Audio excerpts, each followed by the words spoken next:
that we already do consider, but federal legislation required that, or federal legislation when it was updated in 2015 included 2 additional factors, one being resiliency and reliability, and the other is enhancing travel and tourism. So those factors will be incorporated, we'll try to incorporate those into our vision and goals as we move along here. I'll hit on some of those points as we go through the presentation, but just note that, you know, if some of these tweaks and changes are in the vein of conformity with the federal legislation, as well as conformity to the local strategic goals, and I'll get into that as well. Before we go into the vision and goals, I know that's really the point of this meeting, is to go over vision and goals, but I thought it'd be good just to show some of the initial community demographics that have been developed to date. This is something that's going to go on over the next couple of months. It's just a huge lift to update all the demographics for population, land use, facility utilization, facilities being roadways, public transportation, airport, ferry, the whole list of transportation facilities. Again, we are projecting this out to 2040. There has been some effort to project out population, at least year-round population, and I'll stress that point, the year-round population of the island out to 2040. The slide does include, in the presentation, does include a slide of what Mass DOT developed in collaboration with the UMass Donahue Institute. They used what's they called an age cohort model, which does factor in birth rate, death rate, and to some extent a migration rate, and project that out. And if you could, just to kind of explain this point, you can see the very initial high point in this blue dotted line here is meant to represent 2000 population. And each subsequent 10 years, you'll see that peak, again, this correlates with a high age rate in the year 2000 of 35, roughly a 35-year-old individual, and project that out 10 years. And you can see how there is a little bit of a decline. That's basically noting that the death rate is higher than the birth rate, at least projected out to 2040. And again, it's supplemented with some migration statistics that are probably I'm not going to be able to explain to its full extent here at this meeting, but just let you know that when this was modeled and reviewed by all the different regions in the state, this is at least one slide of the array of information that we were given to inform some of our population employment statistics. Was there a question on that, Mr. Chairman? I'll do the best I can.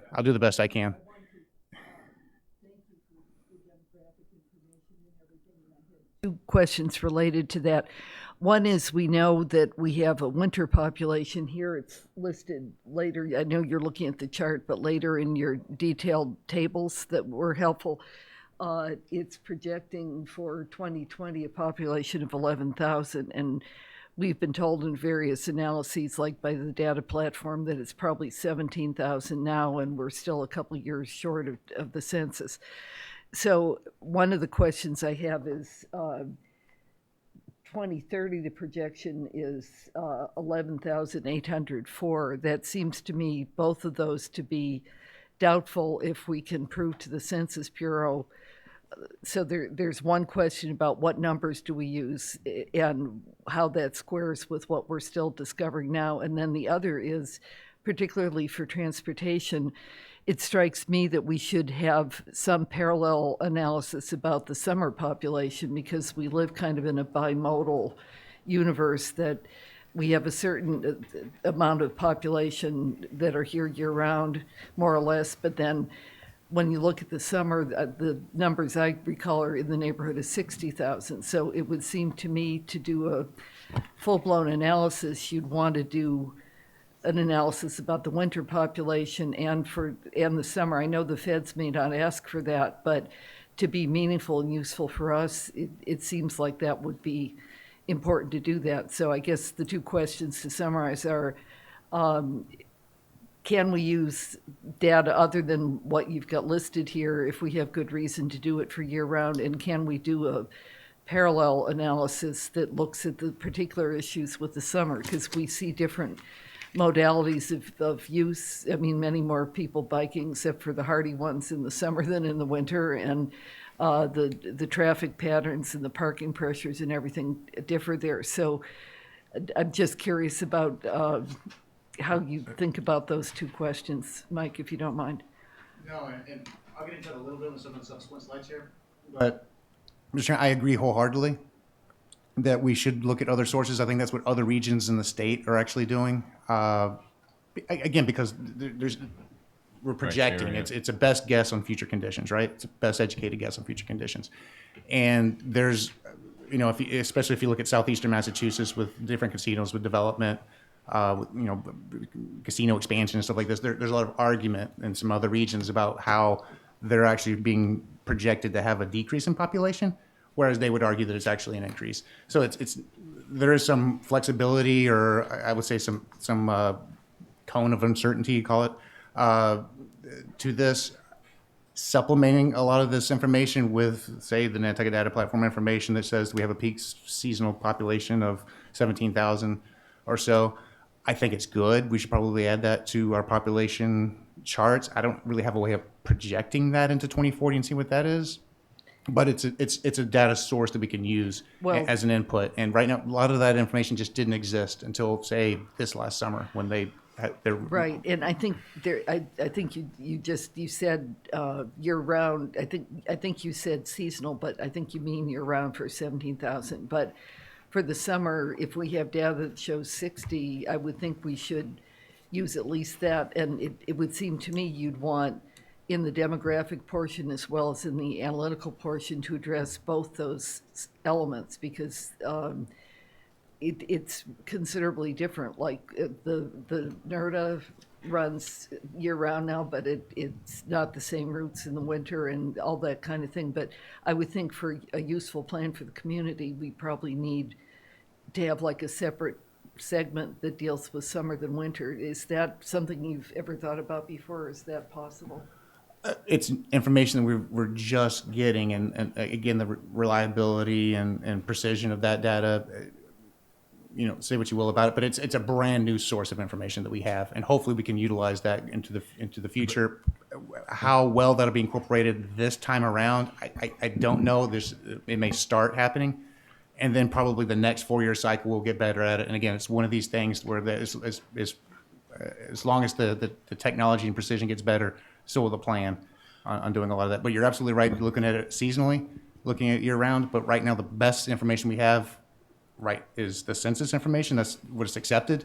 If there's other supplemental sources to look at what, say, the year-round population probably is versus, I think every community can make that argument. But for us, it's again, looking at the data sources that we have, looking at the seasonal information, we can absolutely try to do that. I just,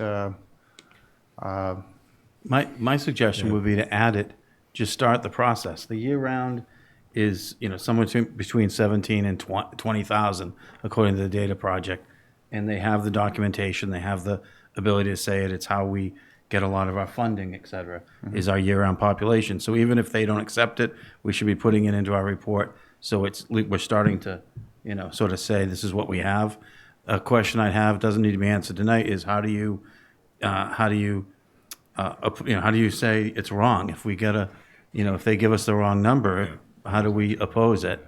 The interesting part, if you believe the numbers, is our peak season isn't nearly what we think it is. We think it's 60,000. Our peak is more like 48, probably close to 50 on the busiest weekends. It feels like 60 or 70 because it's, all the cars are used at a bigger rate and everyone's going all around the island like crazy all day. So it feels like 60 or 70,000, but it's about 50 if you believe the data project numbers, which I think are pretty credible. But I just think from a, sort of I think we should just start to put a stake in the ground to say these numbers are our numbers, and we don't have 11, we have 17. That would help us in our school funding, it would help us in our transportation funding. sure. But that's not legal compared to the census as far as the state or federal look at things, Mike? Is that what you're kind of trying to say? And to that point, I believe the data platform is actually trying to assist the town. Am I wrong in identifying where other year-round residents may be so that we can Yeah. get the precision correct. Yeah. If 11,000 is being counted, but a certain number aren't, why aren't they? And I think the data platform is assisting the town in filling that gap. So it could be better this next census. We'd be more in line with our census numbers, a little bit correlates better with what the data platform says is an effective population. I mean, I agree with everything Matt just said. I just say I start mean, the conversation. Here's the thing. What shocked me the most was the summer. Yeah. I was pretty good with the 17 because you heard a lot of people say it's way more, and I said, I don't think so. I think it's in that like 16 to 18. But summer, I thought was 62. So I would trust what they did because of the 17. You know, if they came in at 12, I wouldn't believe the 40-something. But because that number they came in with the year round is pretty close. And you have the street list too, Mike. Yeah. That is a kind of something you could use a little bit to kind of gauge a few things. Well, that's what the data platform does. They take the street list, they reconcile it with Civis, another private database, and that's how they got their number. They reconcile it through a number of different sources to get it what they feel is very accurate. Yeah. This is just going to get better. I'm sure the Cape, for instance, and I'll show you some slides to kind of illustrate this point. The Cape would have the same argument, It's the same, yeah. just counting people. But how do has any other community tried to get credibility with this other data with the state? And find some, I mean, I don't know how you do it. It has to be, I mean, I don't know. So who certifies that? I mean, it's not the census, so. Well, the census is the number that we use for our. I mean, if they come in at the next census with 13,000, we're going to be kind of like laughing. You say, how do you You know, appeal? You're asking Well- how What do do you you, appeal it? how do you appeal this? Yeah, exactly. I think that if you don't mind, I think there's another question. I think if we do this based on what the old census data is, it's just an exercise unrelated to reality. No, And- what I meant the next census, Well, the one that's coming. Let's say it was 13. Sure, I appreciate That's what I that. mean. And Yeah. some of how they're changing things, the fact that they're potentially going to ask about citizenship and other kinds of things, they're playing around with this in ways that we don't know what the outcome would be. But I'd really like to ask Mike a particular concrete question, which is, who is this document for, really? Is it for us? It's for everyone, really. One, it's required for federal statute in order to accept federal funds. But quite honestly, like this document's referenced by a number of other sources. Well, only it'll be- affect our comprehensive master planning, right? I mean, because we're going to feed aspects of this into that, so sure. aren't we? So it seems to me that we should, like, right away contact whoever it is who is the muck over this set of documents and say, we have to do it this way, and if you need a statement from the select board or from us or something like that saying we think it's a waste of time and it's just dead wrong for them to not let us count what we have documented reasons for. So I just want to take the temperature of where we're at on that, because I'll talk about it again the next time and the one after that. It just seems to me it's wrong for the community to have this massive document. It's wrong for you to have to waste your time going through Mickey Mouse stuff that doesn't relate to reality. But it's what. Well, we I have. don't know. I It's mean, what we've done. It doesn't have mean no- that, well, it doesn't mean, I want to read the source that says whatever it is, because it may be that's what they tell you. That doesn't mean that's what the statute says or the regs say or something like that, if you see what I mean. And maybe, Matt, would the select board go on record about that to somebody if? I can't speak for four others, but I mean, I speak for myself, would say yes, and I would guess they would, but Fritz, go ahead. Just a question, Mike, and just so we establish the facts. Does the federal government, for the purposes that we would be using federal funding, do they require that we use the U.S. Census information? Yes. They do. Yes. Now, I can temper that with a notion that, as I already said, other regions are using other data sources for projection purposes, what they feel their population is projecting to. So I'd like that to know is where the it accepted says number, that, though. but they are supplementing it with other sources. Other regions are. What kind of weight on that? Quite honestly, to make the point with the whole population, we're trying to forecast out to give a breadth of whatever the population is right now. Say it's 11, say it's 17. Projecting it out where it's going to be 20 years is really the point. And I'll get to that with some supplement slides if I could. Just to know that there is a leveling off of growth that's being shown with the justification that they are using birth rates, death rates, and the experienced migration rate as a justification for projecting that population into the future.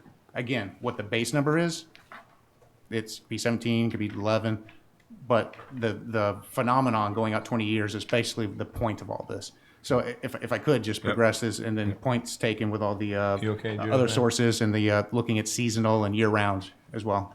You okay for now? Sure, but I'm going to find the source and I'm going to read it. And so if you have it, it would be nice to not have to go dig around. But if you don't have it, I'll be back on that, because I The think source for the projections, just to be clear? no. The source about where the wording is that says we have to use census data. We may have done it before. Okay. Whatever, but I'd like to know what the text is to understand if we were going to ask the select board to do a letter, or if we were to take a position. I appreciate that it's simpler to follow the way we've done before, but I think we really owe it to ourselves to be sure we know what we're bound by. So thank you, Nan. I'm This is sorry like to. trying to change the 40B law. Well- It's hard. This stuff has been Well, in place for but see, forever. I don't know what it says. Yeah. So No, I don't know I know what's that, being but I'm just interpreted saying, or what is really written in there. I'm sure there's places in the Cape that would love to have done this too.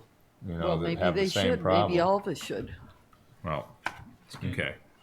Mr. Chair. John, go ahead. I know you want to move on, Mike. Just one question I'm just thinking about. Are there any alternative ways to find out like a percentage? And maybe like 2010, our sewer use was at so much, our water use was at so much, our gasoline consumption with the gas stations on the cars, or I don't want to say the grocery store for sales, but maybe volume of trucks that are around the island. Is there a way, a general, in 2010, we used to do 10 trucks a year. In 2015, we're doing 15 trucks a year. And then, or you know what I'm saying? And then in 2018, No, I know exactly what now you're saying, we're, yeah. Maybe a general percentage would give us an idea, because our census in '94, I think, was something like 6,800 year-round population, and now we're saying 17,000. So maybe the percentage, quadrupled or tripled from, double, tripled, whatever. Yeah. I don't know if there's alternatives. I think there have been efforts. Probably the town clerk had, looked at the ratio of garbage at the dump, kind of a thing, Yeah. to provide justification. The point is there are a number of different sources. The level playing field for every community across this country is the U.S. Census. Believe that's why we're being held to using that as the standard. Whether it's right or wrong in various degrees of precision from community to community, the point is everybody should be counted in the census. They should be. If you're not, then that's another conversation. But I can get the statutory language to verify that source has to be used, if that's something that would be best here, and hopefully some language that demonstrates that there is some flexibility with looking at other sources of population generation. Thank you. Go ahead, Mike. Again, between 2000 and 2010, this map is intended to show you where the growth areas within the Commonwealth were. The vineyard grew probably the highest percentage with, again, and this is going to be a trend for the next subsequent 3 or 4 slides, a decrease in population in the Berkshires and on Cape Cod. Again, this is very contingent on, relies heavily on the birth rate, death rate, this whole age cohort phenomenon, and showing the effects of the population. That's where it changed, where it was projected to change. Again, decreases in population from 2010 to 2020 in the Berkshires and Cape Cod. Nantucket doesn't have as much of a population growth, roughly 5% in this 2010 to 2020 timeframe compared to the rest of the Commonwealth.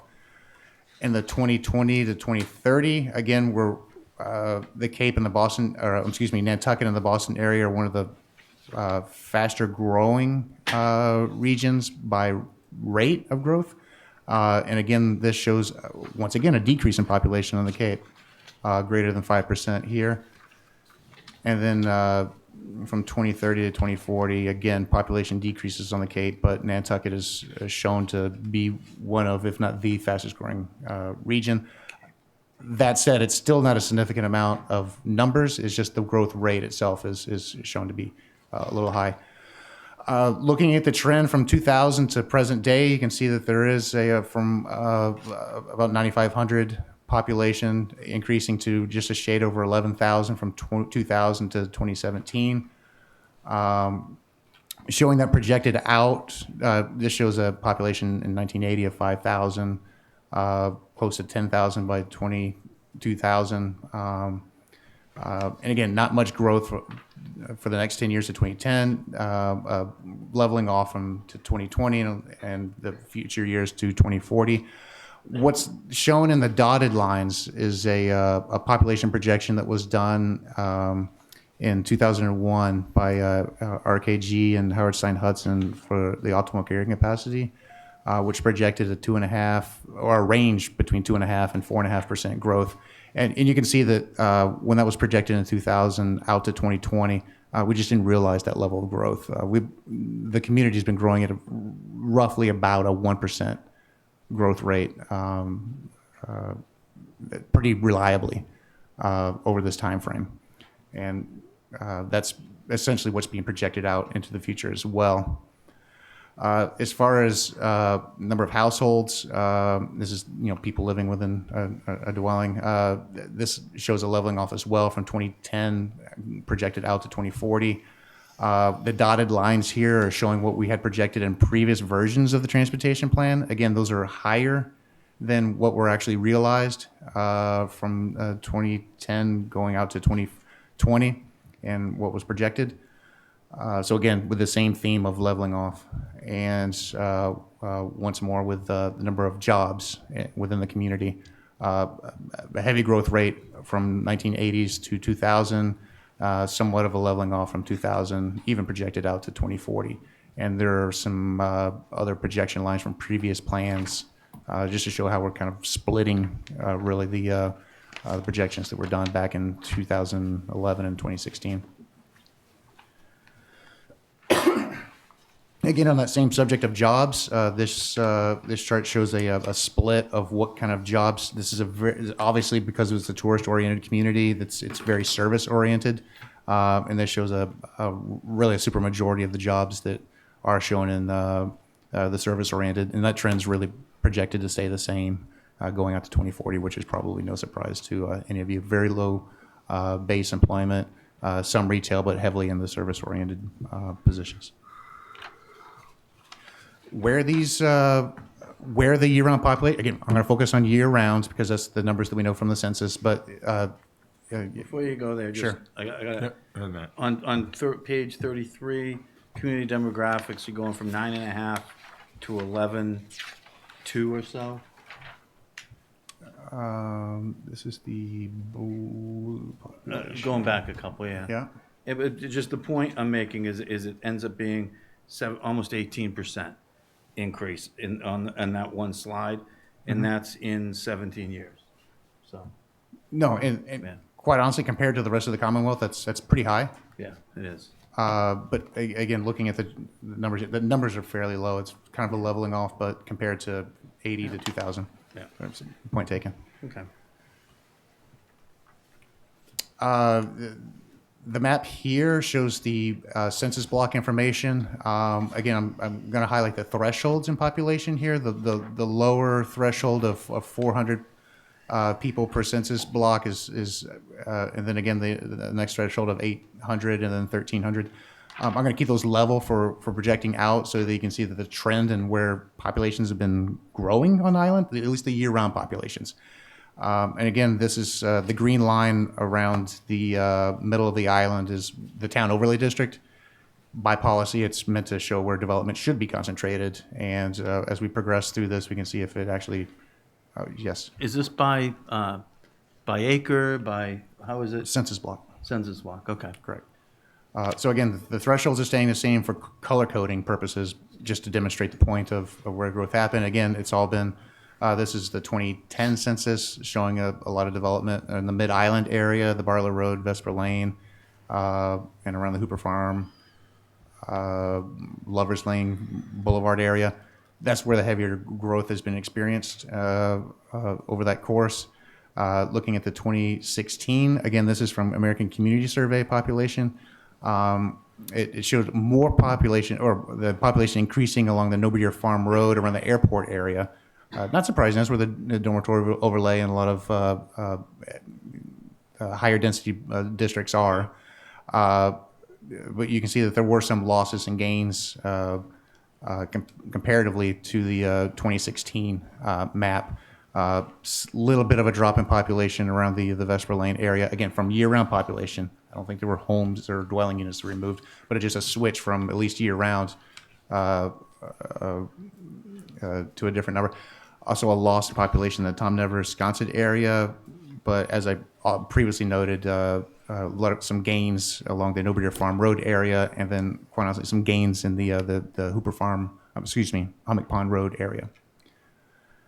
And again, to further highlight the point is the color coding of the year-round population change from 2010 to 2016, showing the loss and the gains over that time span. Now, related to mode split, this is the Select Board strategic goal number 3 of reducing auto dependency, or at least commuting by driving alone, reducing that figure to 60% from the current 66%. For comparative purposes, this shows how Nantucket compares to another, what's considered to be a progressive and transit, walkable community of Portland, Oregon, and we compare favorably. And you can see how each of these modes compare between our community and their community. And they're fairly comparable with obviously a lower percentage of transit-oriented shown here for the 2016 figures compared to, it's 1.7% compared to the 6.4% in Portland. That's going to go up. And I'm sure Paul can state that point as well. Because we have the year-round service now, the intent is to have a little bit more of a transit culture here, especially on a year-round purposes for the year-round community. That percentage is going to go up over time. There's just because the service is available, more people are going to use it and commute to work by that mode. So we think that if there's going to be some realization of that 60% or drop of 6% in mode split, that's where it's going to be realized, as well as continuing to improve our sidewalks and bicycle paths, which even by this chart shows that we are in a better position than say another community like a Portland, Oregon. Again, this just reinforces the point of where that split's going to happen. Driving alone is go down to 60% from the 66, and the other modes up from 34 to 40. I'll zoom past the some of these other maps dealing with land use and development, but because they're not really updated, quite frankly, they're using information that's about 4 years old. This is all part of the updating effort. But the idea is to show you where the zoning districts are for, this is color coded, a little bit of a heat map for intensity of these zoning districts. And the idea is to compare these to land uses compared to what's allowed by right. And there's just good correlation between the intensity of land uses allowed under zoning versus what's actually out in the community. Land that is developable and has been developed. Again, this is another chart that would be updated, but this shows a trend over time from 1987 through 2014 of the increase in exempt property or property that's publicly held in conservation or by government, and the sliver of land that would be developable as shown as vacant and developable. So this will be updated and presented to you at some subsequent meeting. And again, another land use split chart that will be updated as well. Now to get to the point of this particular meeting, they as the demographics and the community facility statistics are as that information is refined and presentable, it'll be shared with the commission. So we'll probably start off each one of these sessions with a presentation of that. But as far as the vision and the goals go, the existing challenge for the community, at least what was approved in July of 2015, was preserving the historic environmental qualities of the islands, and the community's transportation vision for the next 20 years was to manage the use of cars on Nantucket. It's an important language to pay attention to, is the use of the cars. And then the other element was providing a system that's safe, convenient, and what I believe needs to be updated to conform with existing policies is not necessarily the convenience, but the accessibility of the facilities to users, as well as that they are economical and sensitive to the character of the island. And just to provide some context, I did provide a comment here that it does align with a lot of the strategic goals of the select board, specifically goal number 2, reducing single occupancy vehicle usage. The idea is to do things from a land use approach, and maybe the planning board members can appreciate this a little bit more. Having areas to live, work, and play located within proximity of each other. If they're within proximity, you're more apt to walk, bike, or take public transportation to each of those elements rather than driving to them. We do have a town and country pattern of development, so that's really our tool or mechanism to realize that dynamic of living, working, and playing with proximity. The second element of that, and again, it's in some of the subsequent goals that we'll go over, but the second part of that is creating a financial disincentive to using the automobile that's meant to impact decision making and modes that you would use. And the third is to provide infrastructure for active transportation. What that simply means is sidewalks and bike paths, things that we already have a good reputation of doing, implementing, expanding, improving. But it's critical. Each one of those 3 elements is very critical to managing the use of cars and creating a less auto-dependent community. Mr. Chairman? May I ask a question? Sorry, So, do we have any way of measuring the success about live, work, and play within proximity? Do we do anything to see where people are driving from and when and all that kind of thing? Right now, the mechanism is, again, the town and country development. A lot of the master plan notes commercial nodes that are being developed within the town overlay district. Maybe Andrew can explain, or Leslie can go into some detail about those nodes, because it's one of the important sections of the master plan is where those nodes are located, and the spirit of it is that housing would be located near these commercial nodes so that those who live near those commercial nodes could be comfortable enough to walk to the market rather than driving to the other end of the island. But it would seem, I'm sorry, this is maybe kind of a research question or something, but if you have a goal, it's good to know, are you meeting the goal? Or what the snapshot is now and whether you've improved on that. So I don't know if the select board has an idea about that. I understand the theory that having the country district, but say during the summer, I would say people playing where they are. I think a lot of people commute from where they're staying to downtown and that kind of thing. So I'm just asking because I'm curious if there's any more reality to this other than the statement of the goal. Yeah. In the memo, I guess on page 23 of the packet, under goal number 1, town and country, there is a listing. It's not provided in the slides here, but there is a policy or objective listing of objectives and policies. As far as transportation goes, the measure of success was to at least include TIP and local capital roadway projects and evaluate them in proximity to the town and country. We score projects, and Nat's probably familiar with this. When we do our evaluation scores, we can give a point or take points away from infrastructure projects, whether they're located within town or not. Again, we have the policy of incentivizing infrastructure within town overlay. That's how we essentially police that, is through a scoring mechanism.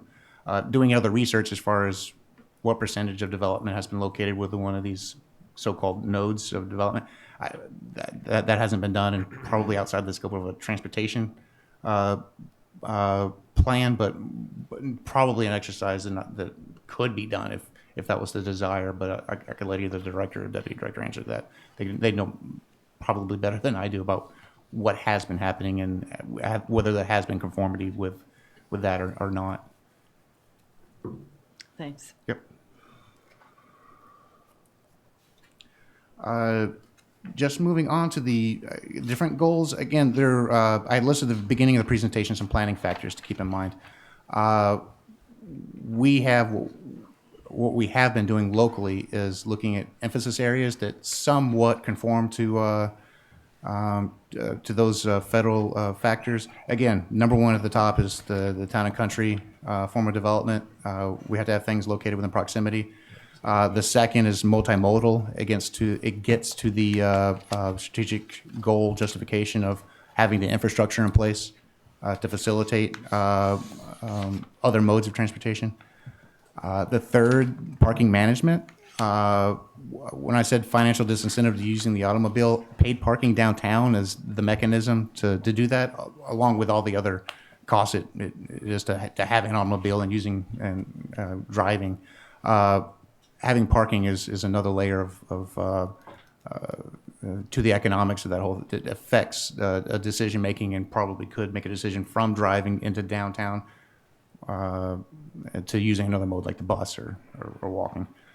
The balance of these goals I'll go through one by one, if that's all right, Mr. Chairman. Yep. Again, there's a list of all the goals, but I'll go one by one. The town and country, and just to comment on that, again, just to belabor the point, it conforms with goal number 3 of the select board, living and working and playing within proximity. If there's no questions on that and whether there needs to be changes to that, I'll go to goal number 2, which is offering an array of interconnection of transportation modes. Once again, this aligns with goal number 2, which the select board would like to implement a sidewalk segment. Again, one of the concerns is connectivity between downtown and Mid-Island. The select board has a strategic goal of improving walkable infrastructure between downtown, specifically the ferries, and Mid-Island, specifically 6 Fairgrounds Road, and completing one sidewalk project. So this goal number 2, offering an array of interconnections, it aligns with that. If there's no questions about that, I can go on to goal Sorry, number. Sure. Okay. The, under E, in your handout that you did, you talk about taxi improvements and about Harbor Place, and I just wondered, is that saying that Harbor Place is going to happen? I have not heard anything about that lately, and I just wondered what your intent was there. What specific? I'm on page 24, the top of the page under E. Mm-hmm. The red line 5 down says update to include language regarding Harbor Place development. Sure, and that's in there, not so much as a slide, but in the memo, just as language that needs to be updated. A lot of this is somewhat dated, but I believe the spirit of it was that we had, just so the public knows, the existing objective says to seek funding and design and construction of a taxi stand improvement along New Whale Street and Straight Wharf as recommended in the Wilkes Square redevelopment study. We know that's been Right, and but I'm asking what the implications of what's in red. Are you saying that Harbor Place is going to happen? I have not, they haven't been meeting recently, Nat may know, but true. if you're just saying take out the reference to Wilkes Square and put in Harbor Place, but if neither of those is happening, then it seems like you'd want a different approach to how you edited it. Sure. Well, I mean, what if it said future development of the harbor area owned by private parties? I mean, it's the same basic statement. Something's going to happen. I think what he's saying is, in light of the activities of the last couple of years, they have to put something just to show that we're thinking, right? I mean, if they didn't have anything, Well, I've then gotten, you'd be not doing your job, Mike. I appreciate that, but Right? I've gotten uneasy sometimes about things that are in plans and then happen down the road is are we binding ourselves by what's in this plan to say that that's going to happen? Is there a plan that it would happen? I just think that's an important question about is that going to happen in the next 4 years? If it is or if it isn't, I just think there should be clarity about it. Yeah. Mr. Chairman, I mean, the objective latches onto the one element that was recommended in the Wilkes Square study, which was location of a taxi stand. Yeah. And it was extremely important that, well, at the time that Wilkes Square was done, it was a little dysfunctional where to have the taxis in that area. The spirit of this was to locate that along New Whale Street, almost right at the corner of where Straight Wharf is located. That was the spirit of it, and to have it relocated somewhere far away from what's being suggested as New Whale Street was just not seen as a good idea. So this was meant to show some conformity, and so that idea didn't get lost, because it was so important to the again, travel and tourism, the community as a whole, that we had taxi access as close to the boats as they are for Highline as they are to the Steamship Authority. I believe that was the spirit of the idea. It could very well strike the language that says as recommended, yada yada. It could Well, just say I that was just trying to find out if this was some indication that there's a commitment, what the latest story is, because it's kind of gone silent, it seems like, and Well, I can answer it without answering it. There's not much to say. There's no update at this point. There's attempts to still meet, which should happen relatively soon, but there's nothing to report out at this point. okay, thanks. I mean, Mike, just put the word potential in front of development. I mean, that makes it different, sure. I mean, something like that. Okay. But anyway. Uh, So what page are we back to now? We're back to 24. the 45 one or the 401, depends on what paper you want to read. I'm going to be on page 44 and go to goal number 3, which is Okay. create options and management policies for parking in downtown. And just once again, this conforms with the select board's strategic goal of developing a parking demand management program. And it aligns with the justification for goal 3 of creating a financial disincentive. This is an ongoing program, so it still lives in here. In the transportation plan is something that it should probably still live in here. Is something that continues as a goal. The language would be refined, I believe, to better align with the select board's strategic goal. I think options and management policies for parking, I think, can be a little bit more specific moving forward, just based on what we know now and what the select board has approved as what they'd like to see realized.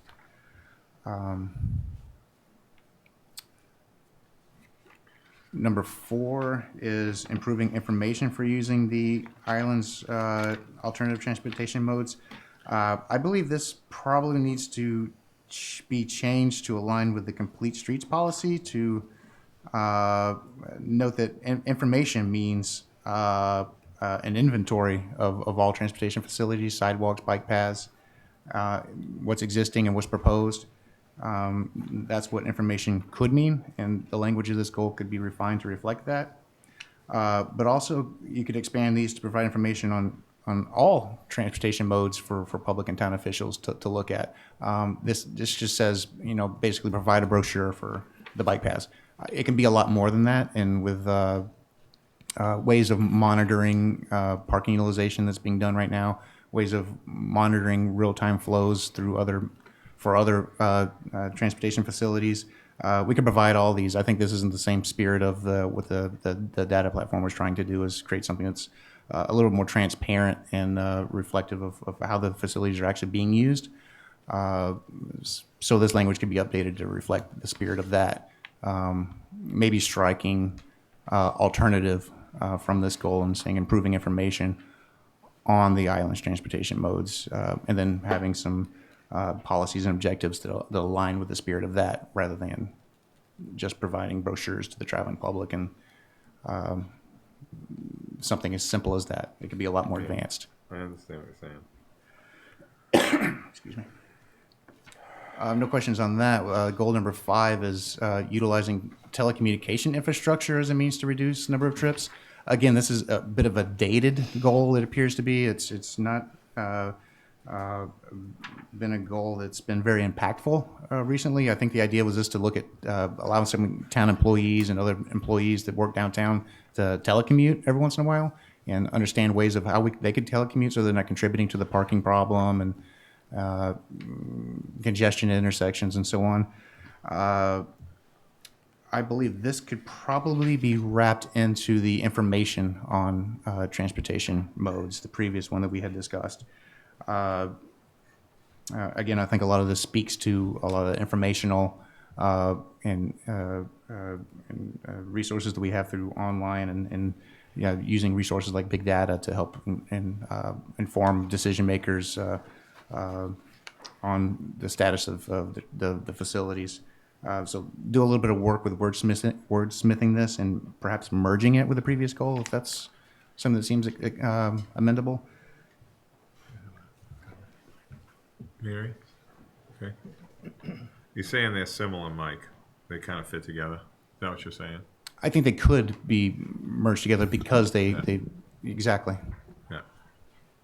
Is that working, Eleanor? Is that working? Probably. They're just kind of on all the time, I think. Just state your name for the record, Mary. Mary Longacre. When I see this goal, what I see is having a strong enough internet connection that people in general could work from home, potentially for companies that are off-island, so that they're not driving to work every day. So you're reducing 200 trips a year, not just 2 or 3 trips a year for a town employee telecommuting once in a while. I think you really want to focus on making the idea of working from home something that's viable so that you're significantly impacting the number of car trips per day.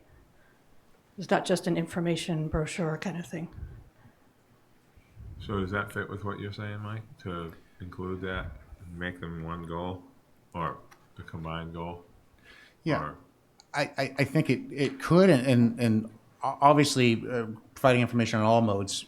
Telecommuting is definitely considered to be "quote unquote" a mode because it's tracked. Each employee through surveying is asked, "How do you get to work? Do you drive alone? Do you take the bus?" One of the options is "I work from home." So I think that could probably live in the goal on information on modes. And perhaps the master plan has a section on facilities and infrastructure and perhaps internet connection and that kind of a thing could be an area where we were saying bandwidth from the island to the mainland bandwidth could be improved.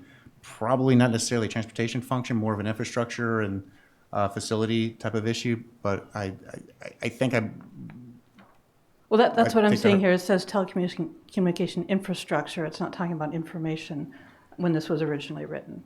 No, what it was is working with the town's human resources offices on positions that could be acceptable for telecommuting.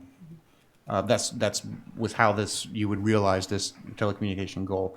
That just hasn't been very impactful and probably is a little outdated. It doesn't mean that the community as a whole, like people that work in Boston, can live on Nantucket and still work. Well, I'd encourage you to consider that opportunity. Absolutely.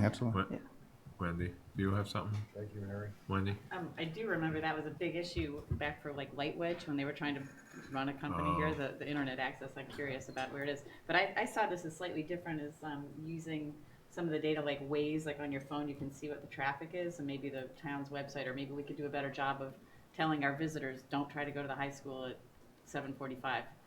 Just like, or certain times a day when there's more parking in town, like to manage the flows a little bit better. It seems like there's, our phone data and ways, like a more modern way to say this could be, or like, how much do you like it when you go to Boston now and it's like, okay, it's going to be 17 minutes to get that next 4 miles. That's helpful. If it's going to take you 10 minutes, you're like, all right, to get through the Rotary. Yeah. No, I absolutely I'm not agree. really suggesting those kinds of signs, but some way to access that information could be helpful. I agree. I think that everybody is just so phone conscious. People are looking at their phone or their app for the information about what they're doing then. They're not going to go look at a brochure. Right. In general. Yeah. I think, and those apps like Waze tells you when you're off island. Right, Exactly. and if that data is being accumulated in the big data minute to minute, boats are coming and going, like maybe there's some way we can see it. Ooh, wow, okay. Yeah. Time to go to Bookworks. Judith? I would just agree with what Mary said. I think her point is that if this is not just a report, but if it's supposed to be strategic in some way of driving what we're doing to try to, that's a possible solution. And if this is really the Nantucket Planning and Economic Development Commission, we should be concerned about that, about what kind of businesses can operate here out of people's homes or things of that sort. So I hope we don't lose that idea. I think it's quite different from some of the other ideas that are good ones too, but I'd like to see us keep that on the list.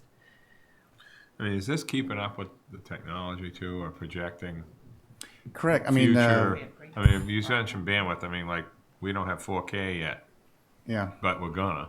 yeah. But we don't have it yet. I mean, is this something we don't have yet? I mean, I'm not the, most savvy guy at the No, it's table, something that's getting But better. it's gotta be, that must be what this is for as well, something that hasn't, that's getting improved. Exactly, know? and I think probably 8 years ago when this goal was added, that it was considered to be kind of progressive, and New, following yeah, the trends. right. But right now it's a little bit dated about encouraging telecommuting for town employees. So I'm just quite honestly, what I'm trying to do is refine this and let's keep it fresh and up to date. And by merging it with information on transportation modes, I think it does just that. It provides a level of service information and travel time information. I think it can be more than just information on transportation modes in a paper format. It could be very dynamic. Use what I'm saying here is the big data inputs from what the community will have soon as a permanent traffic counting station, so we can monitor traffic flows at least on Orange Street, at Goose Pond Lane, real time, and have good information on that and disseminate that out through the public. If we have better utilization of parking downtown, that's information that we can provide the community with. What does the parking downtown look like right now? Is it stressed? Is it free? I think that's the spirit of it, is providing information on all of this. Infrastructure-wise, as far as fiber optics, it's probably a little bit outside the range. That'll probably never be a tip project, but it doesn't mean that you shouldn't do telecommuting if you can. In economic development, you're absolutely right. People can live and work on Nantucket if their employer is located away, if their job That's happening facilitates now. that. Absolutely. I know somebody that's working here and lives in Georgia right now. That's working in Nantucket. Pretty scary. Peak season, we overload the system. Doesn't happen. It doesn't happen here on island. It switches over on the mainland somewhere that Comcast and those guys don't want to put money into. So and the reason I know this is when we're really busy, the credit card system goes out peak summer, and we've Okay. tested it, and there's you can do a latency test, and you can see how quickly something gets over and comes back, and we are overwhelming the system, sort of 4th of July week, beginning of August. So there really does need to be infrastructure improvements made if we're going to be utilizing big data and doing this type of thing. It's not as simple as, hey, we have a wire and the building's ready. Yep. It doesn't do you any good to have a wire if you still can't swipe credit cards. So so it is an issue for people who are relying on it, which is kind of. So Mike, just to kind of update for these questions. I mean, this is all a revolving, moving, living thing here. I mean, this isn't. So keeping this, I think we should, come up with some language that fits what Mary and Judith and Wendy are saying, but at the same time, knowing that it's not available yet in some cases. Sure. But just to keep that, but to fix it so that we're, preparing for that, we're focused on that. We have a vision for this, telecommunicating and whatever you're talking about, working from home and all this stuff. Sure. And So- if it's all right, again, I'm kind of working to wordsmith some of this. If I can incorporate this into the array Goal four. of transportation modes, which telecommuting is a mode.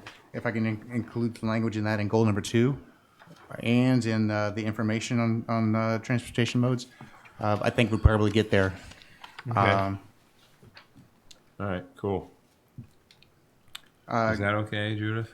Yeah. I mean, It's, we we'll see put the what it fiber looks like. optic in the Let's first cable, see but what we it weren't looks ready like. yet. You know what I mean?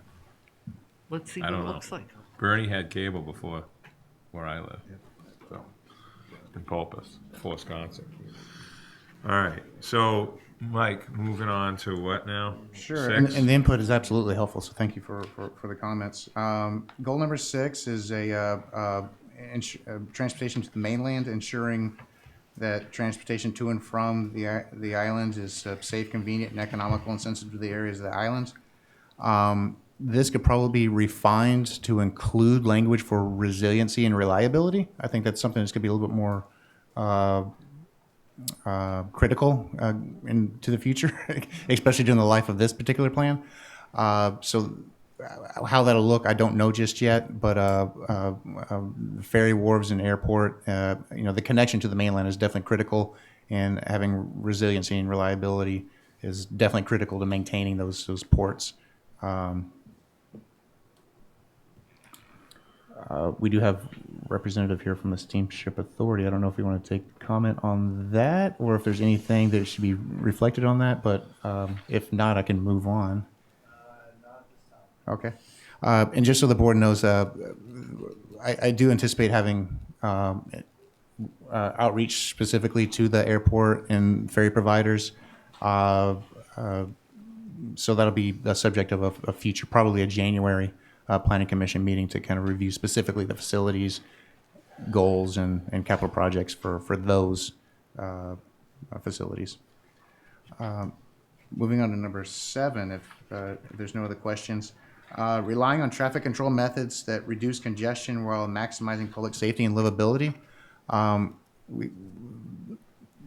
This provides conformity with the FAST Act, but it's also just best planning principles. I think a lot of the capital projects we've recommended in recent years, staff has really tried to stress the point of that it's not only reducing congestion, but it's also the safest and probably most attractive and contributing to the livability of the community of all the options that we look at. So this is really the test for a lot of our capital projects.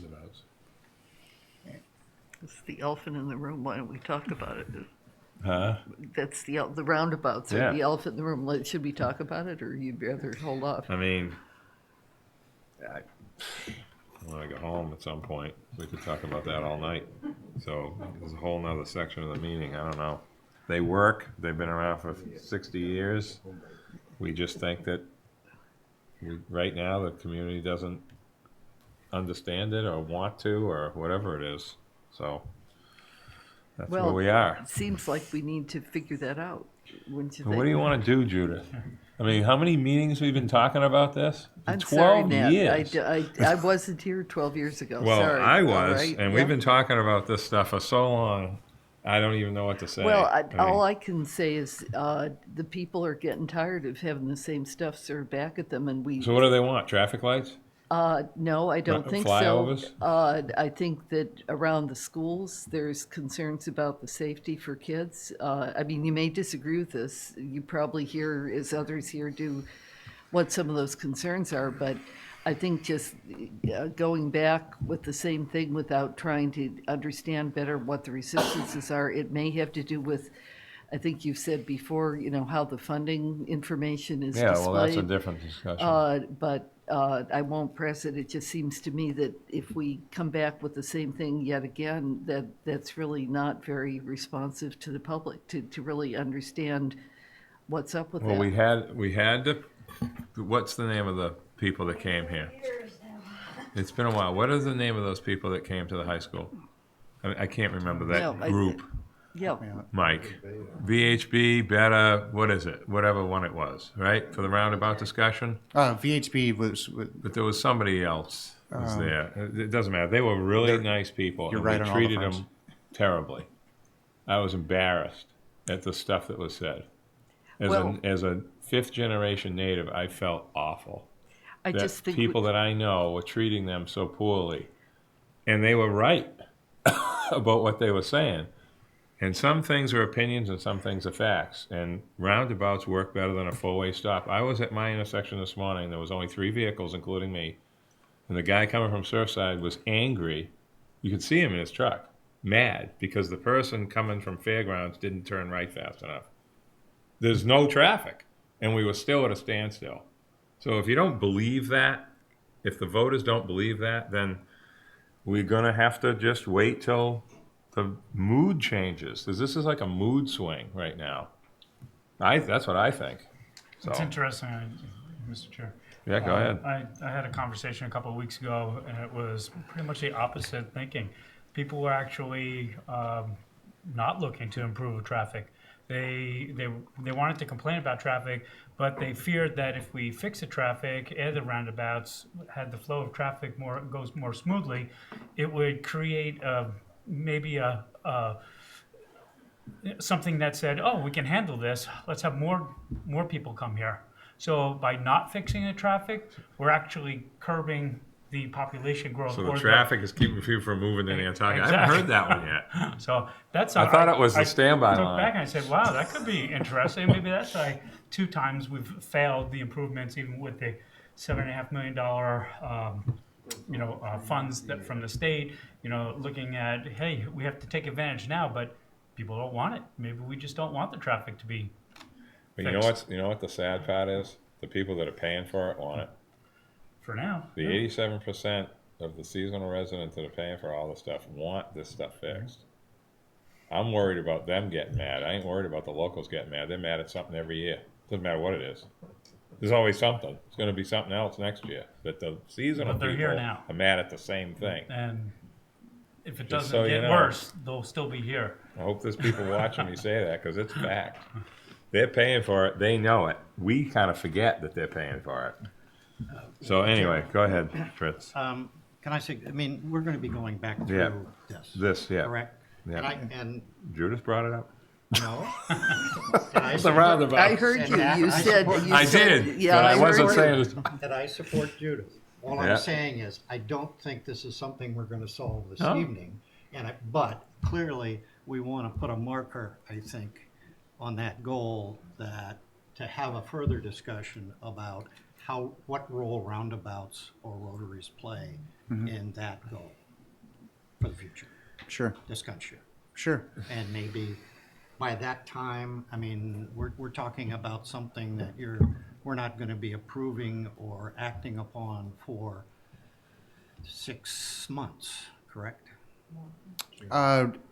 Yeah, obviously we do like to have the vision and the goals tied up and settled a little bit before that, so they can move on to I thought you actual said we were gonna projects be and voting on this in next July. the whole document. Yes, which is much more than just the vision and goals. It gets into actual projects and prioritization and scoring, and we can talk about all of those as well as the implementation plan and the finances and stuff that actually implement those programs. I think the point of this is that it just doesn't say implement roundabouts. It says just rely on mechanisms that are safe and deal with congestion. Whether that's a roundabout or if somebody invents another thing, we'll use that. My suggestion would be that we just put a marker in there that Sure. that is a discussion item that probably is gonna come back up again before we Sure. do this, and I think that perhaps in that time frame, I mean, the issue of roundabouts and rotaries, which reads the newspaper, know that I wrote a letter to the editor, but it's not something that's gonna be in our hands, I don't think, this board's hands. I think it's something that's gonna end up being in the select board's hands, so we can, I just don't want it to be an item of dissension or argument at this point. It doesn't seem. Well, to be the point. every roundabout's come through here to get to the Yes, select. the recommendation is from whether it's planning. The planning and transportation should be making the recommendations on these Right. items. Now, so it's not In terms of going back through, well back through or some justifying them would say or we already did that last year. understood. I think it's going to change we've with been time. doing it since 2007. But We anyway, started the same intersections we've Okay, been so talking about. I'd like to just say we need a marker on that. And then I have a comment when you're finished with the goals. Okay. A comment about the goals, but not on this particular one. Okay. Go ahead, Mike. Sorry. No, that's right. I just want to get with this.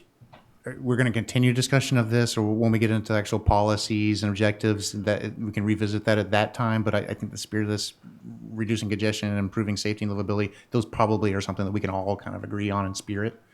are good attributes to have, something that we, I okay. think certainly with some modification and just the goal and the general language, there probably Yeah. you can get agreement on that, and then there'll be disagreement. Are you later talking on. about number 7 right now? You're talking about number 7 right now, right? Yeah. Okay. Yeah. I mean, just to, Mike, partly when you write this stuff, I mean, a lot of times you're making an assumption that certain things are unacceptable in Nantucket, like traffic lights. I mean, traffic lights are never going to happen here. I mean, it's just a fact. So when you say traffic control methods, that sounds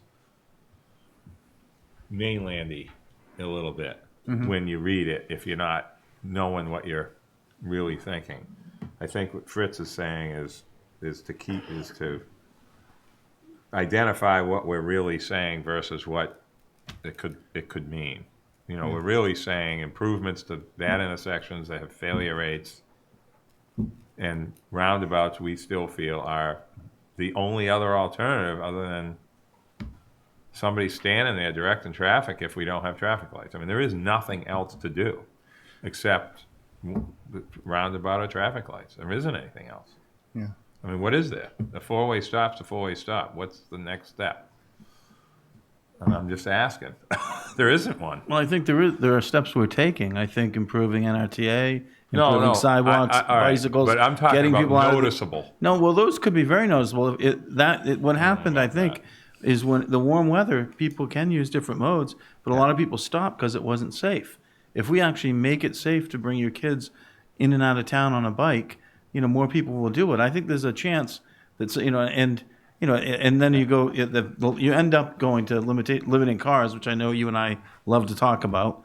But if it doesn't work, but I think we're trying to do everything we can short of that, to improve the situation. I'm still, on the record, I have to say I'm not convinced moving people through some of these is going to make it any better, because they're going to still have to go down to Caton Circle and everywhere else. 5 Corners, we'll just back them up somewhere else. And so I think some people that voted against it were voting against it for those type of reasons. They were worried that we're not modeling the whole system. There were some people that were worried that it was going to cost them $70 a year. They're on a fixed income. They told me that was an issue for them to continue spending money willy-nilly. It wasn't as simple as they're not very smart. Like, I don't agree with the voters are dumb and eventually they'll be as smart as me. I think the voters all had fairly specific reasons why some of them didn't vote for these things. And, and they weren't dumb for not doing it. So I just think we have to be careful how we position it. Hi, Barry. Can I Good thing just we didn't vote for the fast say track. something real Go ahead, Mr. Paula. Chairman? Having worked on Fast Act, Safety Lou, Ice-T 2 over remember almost those. 25 years, and I swear to God, Mike, we update this more than every 4 years. It seems like we're always updating.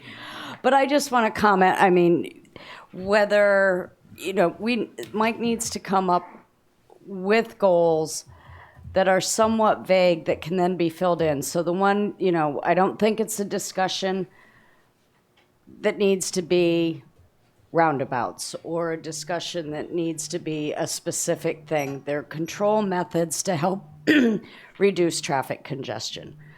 So I think just keeping in tune with what the purpose of the goals and the objectives are for this part of the plan, and not get caught up in that minutia. Like traffic control methods, the bike lane there by Marine Home Center reduces traffic congestion while maximizing public safety and livability. And I think that those are the keys in a lot of the, at least transportation goals that he's presenting tonight. Okay. Thank you for that, Paula. Thank you, Mr. Chairman. All right. If there's no more discussion on that, I'm sure we'll revisit this at a future meeting. But going on to goal number 8 is considering environmental and historical impacts of any transportation investment. Again, this is just conformity with the FAST Act, because it does have historic and environmental integrity within that statute, but also it's just best planning practices. And there are some objectives in the memo there that could probably be updated to better things, but again, I think there tries to be some dialogue with those stakeholders. Historic and environmental stakeholders are part of the notification list here. You know, regulatorily, we do have to go to Concom for wetland impacts and those kinds of things. There is language in the objective about some kind of resiliency to climate change that will probably be put into this goal as well, so that we have conformity with the federal statute. But that, if there's no discussion on this goal number 8, that essentially wraps up the presentation on the vision and the goals. And I've taken note of some comments that were made. Just to revisit the schedule of all this, because as you come up during the presentation, probably by the February meeting, we would like to have at least the vision and goals essentially finalized, or at least pretty much set to be finalized by February or into February, as well as updating again all the community demographics and statistics on the facilities. That's a heavy lift with the mapping and spreadsheets and graphs and things, but looking to have that wrapped up by February, so that between the months of February and March, we can actually have a document that we can share with different stakeholder committees, Commission on Disability and Council on Aging and all the rest, Traffic Safety, BPAC. They'll all contribute to the review and updating each section of the plan. And again, by May, we should have a draft document available for public review, so that can go out for the minimum 21-day public review, which would enable this planning commission to approve that final document at their June meeting. So again, the idea is to have at least a draft document done by May, have the public review it through the month of May into June, so that the commission can approve it at the June meeting. So Mike, are you going to have any language changes like we talked about tonight for us before then? Absolutely. Just look at, or send out an email, you know, for like that combining 4 and 5 Correct. language, I think, and then I forgot what the other one that Judith talked about, but there was another one Yeah. with a language change too. Yeah, So- the telecommuting Yeah. language on that as well, along with the population. Yes. Yeah. At the December meeting, hopefully have more progress on that and can share some maybe some draft edits or ideas. Hopefully there's some outreach with some other stakeholders that we can share some input on at this forum. Likewise at the January and the February meetings as well. So there should be a few different attempts to review edits, so that we at least we have the structure of the plan and some of the guiding language settled, so that when we go into the actual updating of projects and priorities through February and March, we have the other language settled, and we can focus more on prioritization of projects and scoring of projects and putting them into an implementation plan. Okay. Go ahead, Fritz. I have a comment on the vision and goals section. Sure. And and number 1 in the vision is manage the use of cars on Nantucket. So I'm going to raise another controversial subject without any expectation or hope that we would debate it tonight. But I think that any plan, a long-range transportation plan that's talking about going out to 2040, has to in some way at least recognize the possibility that at some point you may have to limit cars in Nantucket. And I don't know how we incorporate that in here, but it seems to me we need to think about how we at least incorporate that possibility. I'm not suggesting that there be a goal that we reduce cars by X percent in any particular year. I'm just saying I think we need to recognize that as a part of this plan. And that, Go ahead, Andy. But I was gonna, you mentioned the question one, I was thinking of another thing, I thought it was a whole separate goal, but this question one. There's no comment about the building trade component. I mean, you sit on Old South in the morning, and it's all trucks and vans. And having worked in the city for a few years out west and in Boston, you know, we were forced out of necessity to carpool, and suppliers would deliver all the components to us. It was pretty well defined. I mean, it worked really well.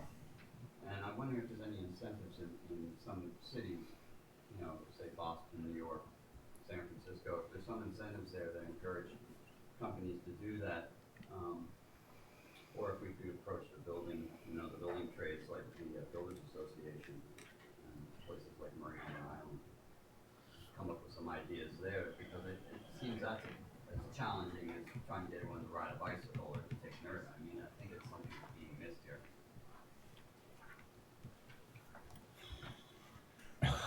Eleanor's got one. Oh, I'm sorry. Eleanor, I didn't see it, so. Microphone, please? Oh, Andy, I'm sorry. Oh, my apologies. No, sorry. Yeah, I can- That's my fault for not telling you that. I can hear you fine, but that doesn't mean anyone else can. No, I was thinking, we're sort of missing the component of the trades, the building trades. I mean, you sit on Old South in the morning and it's all trucks and vans. And I've worked in cities for a few years, and out of necessity, and maybe there's some incentives from the city, but we managed to carpool. We would go to the shop and the crews would get together. So you only had one big vehicle on the job site. I mean, it seems like some of these jobs have 20 vehicles, and you know, we would leave our tools in job boxes on the site, so we didn't need our vehicles every day. And I think we should approach the, you know, the Builders Association and the suppliers to encourage more, you know, deliveries. I mean, I know it's as difficult as trying to get everyone to take NERDA, but I think it needs to be dealt with, or just approached anyways. Encouraged. Well, I mean, today your shop is at the job. You're as old as me, so you remember when everybody had their shop at their shop. Yeah. Now the shop is a trailer, DeWalt. They just flip the switch and their shop is in your garage. Well, the trailers are a plus because Yeah, they're not driving them. They stay there. at the job, which is exactly the same. There's a lot of stuff that reduces car trips, Andy, from, you know, when I dabbled in carpentry for about an hour. You go to the lumberyard, forget to tell the guy to go get something. You have to come back to the job to tell him because you didn't have a cell phone. Cell phones save car trips. You just don't think about it because everybody's had it for so long. But it's true. I know we're doing stuff. So you don't see it. But I think we need to encourage it more. I mean, plumbers delivers stuff. I mean, Well, I agree, but I think it needs to be improved upon. yeah, the parking thing, Matt will love this because I might say something he agrees with. The job sites stuff, when we hear that at planning with like the stuff up on the cliff, right? I mean, you know the complaints we've had about the Derrymore Road area and those jobs. But like, people are so used to just pulling over, like for a birthday party or a yard sale. There was something at Fairgrounds the other day, packed. I mean, the cars were everywhere. All I could think of was 6FG and all the complaining we were getting about that was going to happen. Interesting. And so we're used to it. It's almost in our culture to just pull over and walk to where you're going. I mean, it's not like illegal. In cities, you can't park anywhere and just walk. You're gonna find a place to pull over and park here at a job. It's just how it works. So it's complicated. I get what you're saying, but to go back to 20, 30 years ago, somebody that was going to Island Lumber and Marine, 20 times a day is going 5 now. Right. I'm just saying it's I call it the unnoticeable improvement. You don't see it. It might be an improvement, but you're not going to actually feel it. People need to be reminded of it again, though.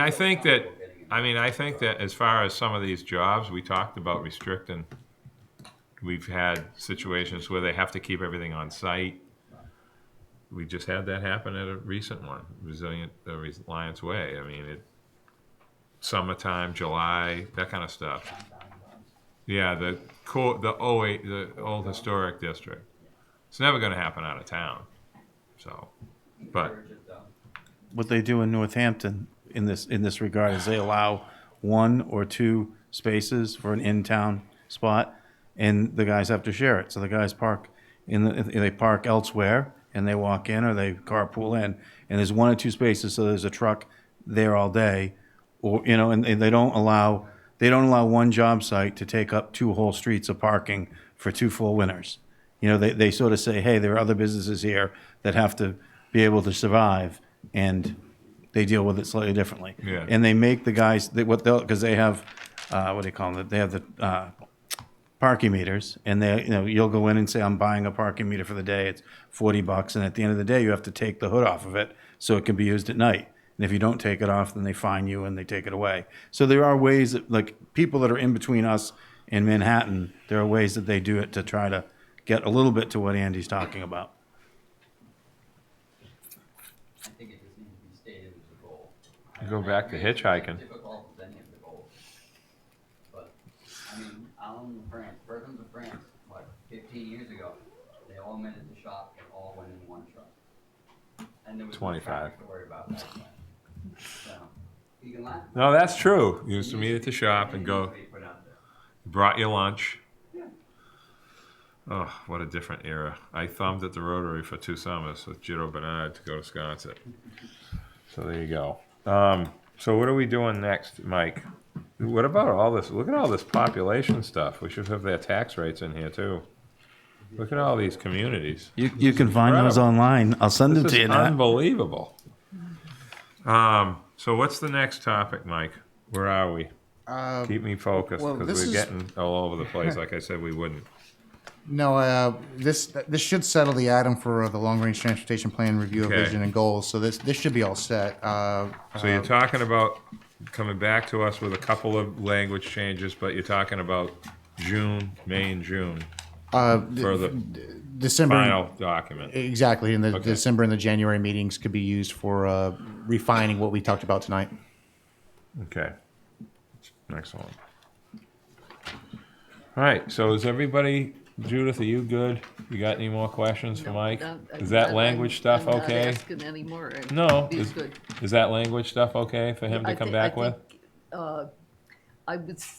I thought that you wanted us to look at your memo in more detail and possibly give you comments about some of the details. Absolutely. Can do that. That's fine. So that's why I was asking the questions too, but I can write those and send them in Sure. or whatever. Excellent. Okay. So we're moving on to the discussion on the Surfside Crossing, Andrew. So we switching up here, microphones. Okay.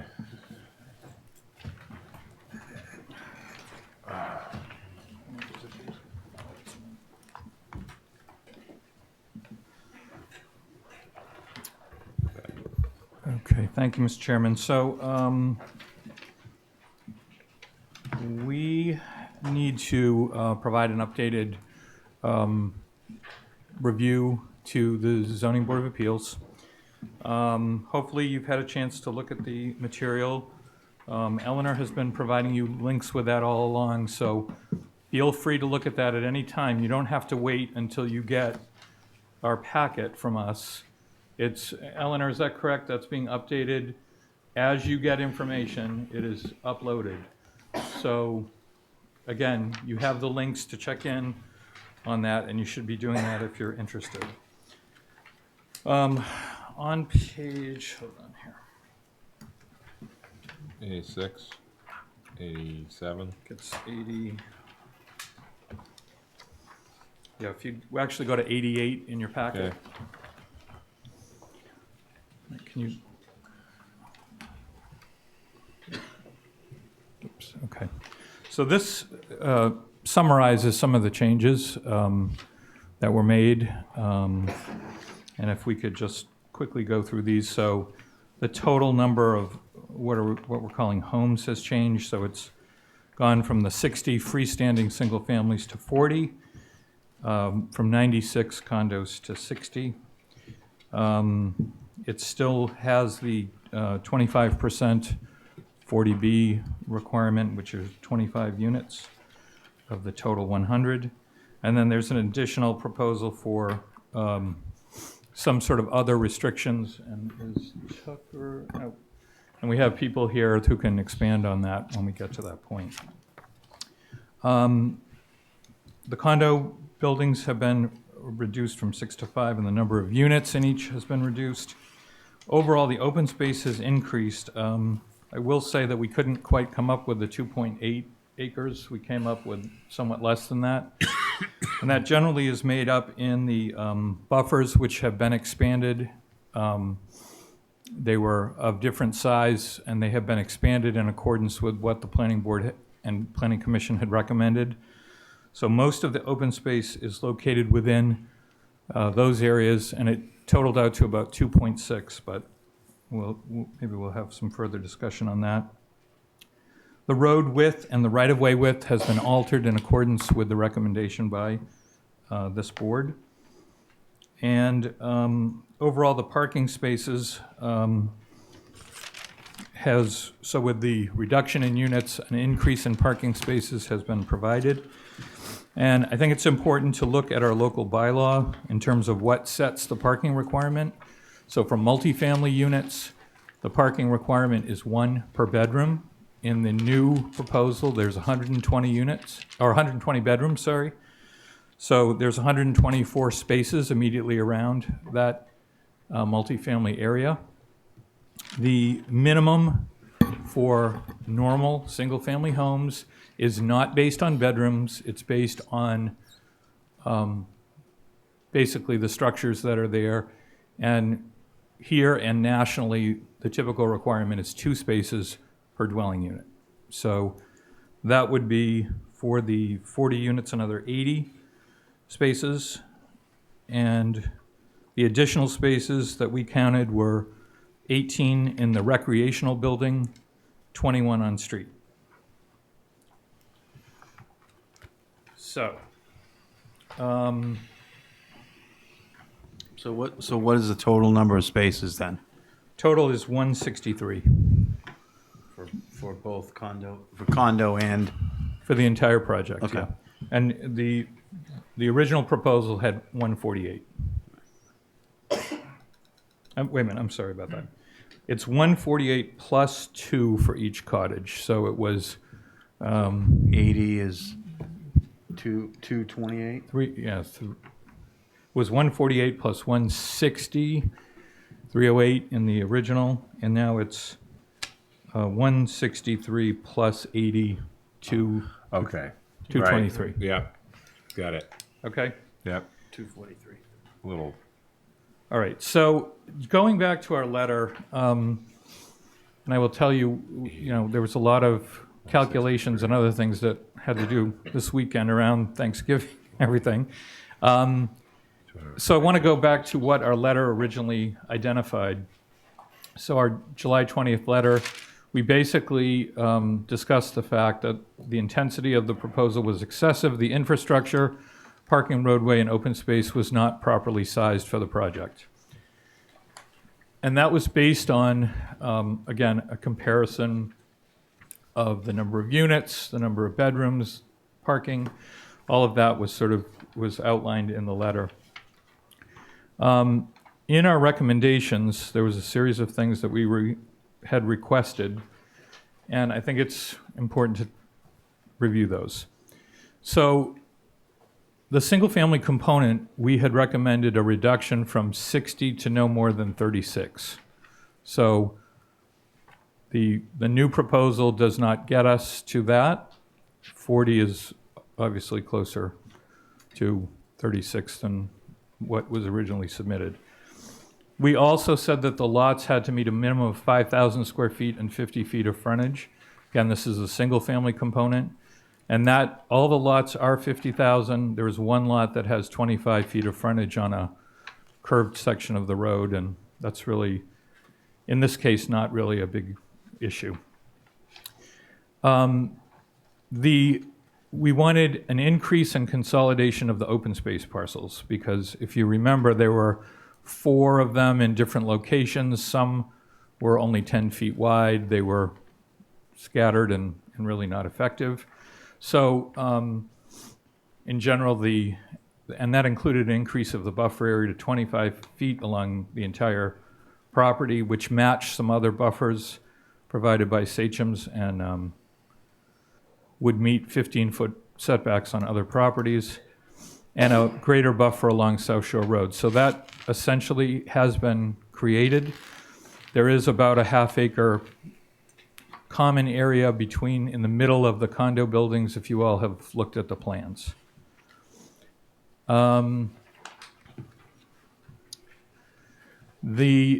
We had asked to eliminate most of the five-bedroom homes and create some greater parity. The new count on the homes, basically the 3 bedrooms went from 8 to 5. The 4 bedrooms went from 33 to 25, and the 5 bedrooms went from 19 to 10. There were some other things about specific lots that were removing front yard parking, for example, that were fixed by the new site plan. And then there was a lot 23 that had no frontage, so that was eliminated. In the condominium component, we had 3 options. One was to remove that portion or that part of the project and convert to single-family homes, to redesign as more of a cluster or a flex development type layout. So those were not done, but the other option was to significantly reduce the number of units and buildings, and this called for about 32 smaller scale units. And so again, 60 is the new proposal. Roughly 32 was in our original letter. The buffers were increased to 25 feet. We had said to create significant open space adjacent to South Shore Road, so between a 40 and 70-foot buffer has been created there. And we did talk about securing long-term affordability for income units above 80 up to 175%. Maybe we can be updated on whether we have that or where that discussion might be. Transportation infrastructure, we talked about an extension at the corner. That's not shown on this particular plan. We asked for easements on the substandard roads, but again, the roads have been increased to 40 feet in width. The travel lanes have been now uniform at 11 feet, which I believe is a standard. Is that right, Mike? There was a discussion that we had about sidewalk and bus facility, which again is still not shown on the plan. The crosswalks have been looked at, but not really redesigned in a way that we think is good yet. Sidewalks were widened and tree lawns were incorporated into the design as we suggested, and bicycle features encouraging bicycle use were added. And then, Judith, do you mind if we go through your letter? Is that all right? Yeah, sure, if you want. Okay. Yes. So Judith, thank you for getting your comments to us. At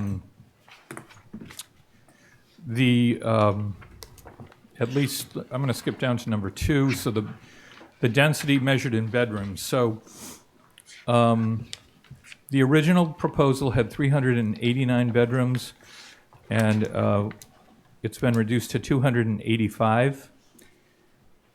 So in terms of where those reductions occurred, in the single-family houses, there was a reduction of 86 bedrooms in the 20 units that were removed. And in the condominiums, there were 36 condos removed and 18 bedrooms there. So there was a reshuffling of those units. The traffic evaluation, I think the selectmen have a mitigation payment proposal in their letter. Hopefully you've had a chance to look at that. I think we've reviewed the parking requirements, which I believe that they meet. Native species and environmental concerns remain an issue that's not totally settled. I guess one observation that I have is, from some of the data, if we are concerned about bat populations, it's going to be in a broader area than just this single property. It needs to be expanded. There are other houses and pools and other things being built in this general area and others that may or may not have impacts in terms of bats. And if you look at the data that was provided, I mean, I think Ram Pasture had something like, this is 120, page 122 in your packet. Ram Pasture had over 58,000 bat calls, where this particular area had 13. So I think, I don't know how far we're going to get into that particular issue, but if there needs to be an expansion for this species, it needs to be more than certainly just a single property. Wellhead protection, I think the general practices that have been outlined are correct. They should be included again in really any property. The affordability options, there's a reference, and maybe this would be a good time, Tucker or Brooke, maybe you could let us know about your conversations. Yep, Mr. Chairman, if that's all right. Yep, great. Tucker for the record. Hi, Tucker Holland, housing specialist for the town. Thank you, Mr. Chairman and PNEDC members for the chance to just comment on this a little bit. We had been shared the memo about affordability options and, well, I guess about the whole project, but with regard to affordability,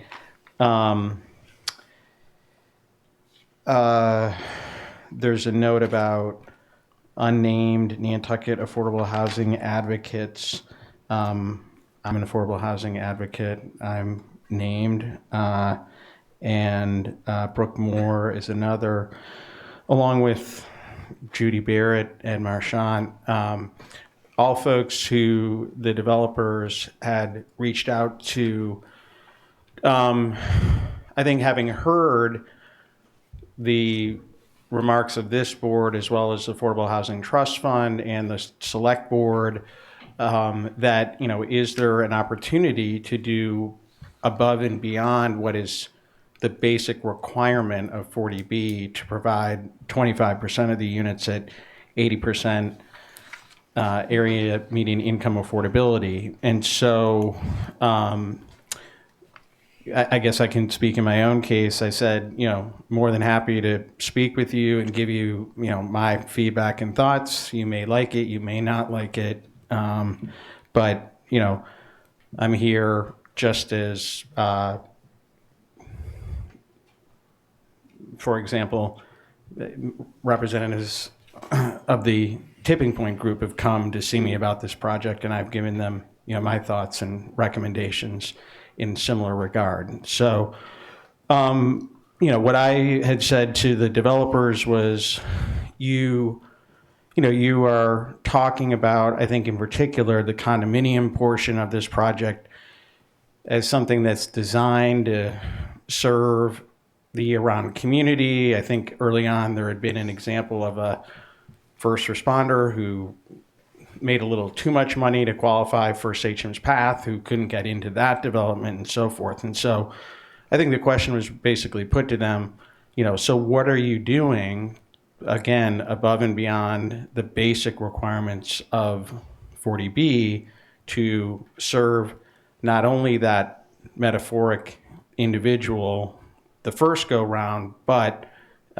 for the next one after that one retires and so on and so forth. And so I think the developer has looked at, the question came up, could you restrict more units than the basic units at 80% AMI at higher income levels? And I think the developer has taken a look at that and is continuing to take a look at it.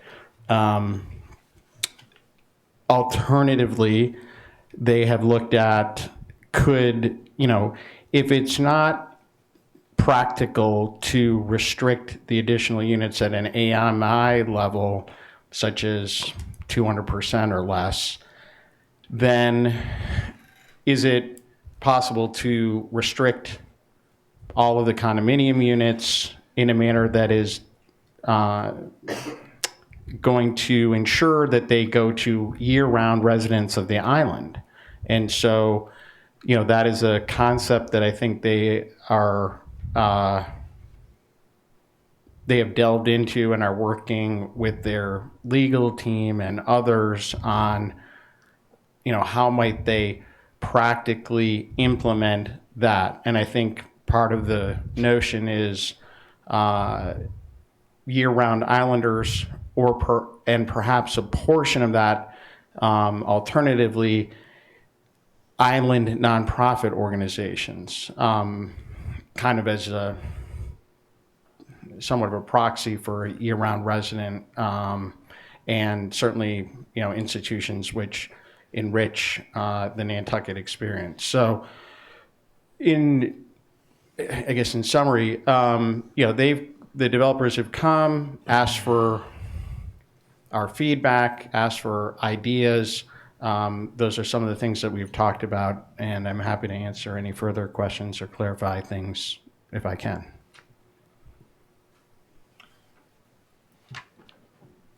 Judith, go ahead. Thank you, Tucker.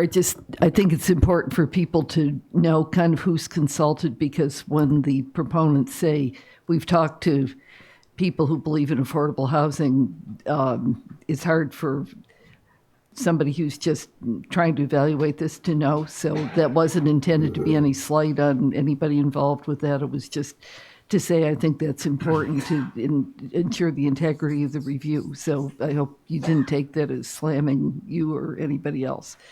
But anyway, that. I appreciate the answer to the question. What concerns me here is I don't really see the limits on income for year-rounders. I mean, I see the description here, but it isn't ultimately finalized, I think, as best I can see. And insofar as, I guess you've got my memo, so you see what's here. It seemed to me that if you say year-round resident and you don't say lives here 11 months a year, that could well be somebody who's a snowbird, who's here a certain amount of time, spends the rest of the time in Florida or Arizona, comes back. If there's no income restriction on that, I don't see how that really helps the people that I think, at least I'm worried about, and I think you and Brooke are worried about too, namely people who are longtime islanders and are stuck in the Nantucket shuffle and are not able to keep their families here. So I just think that doesn't tie it down adequately to me.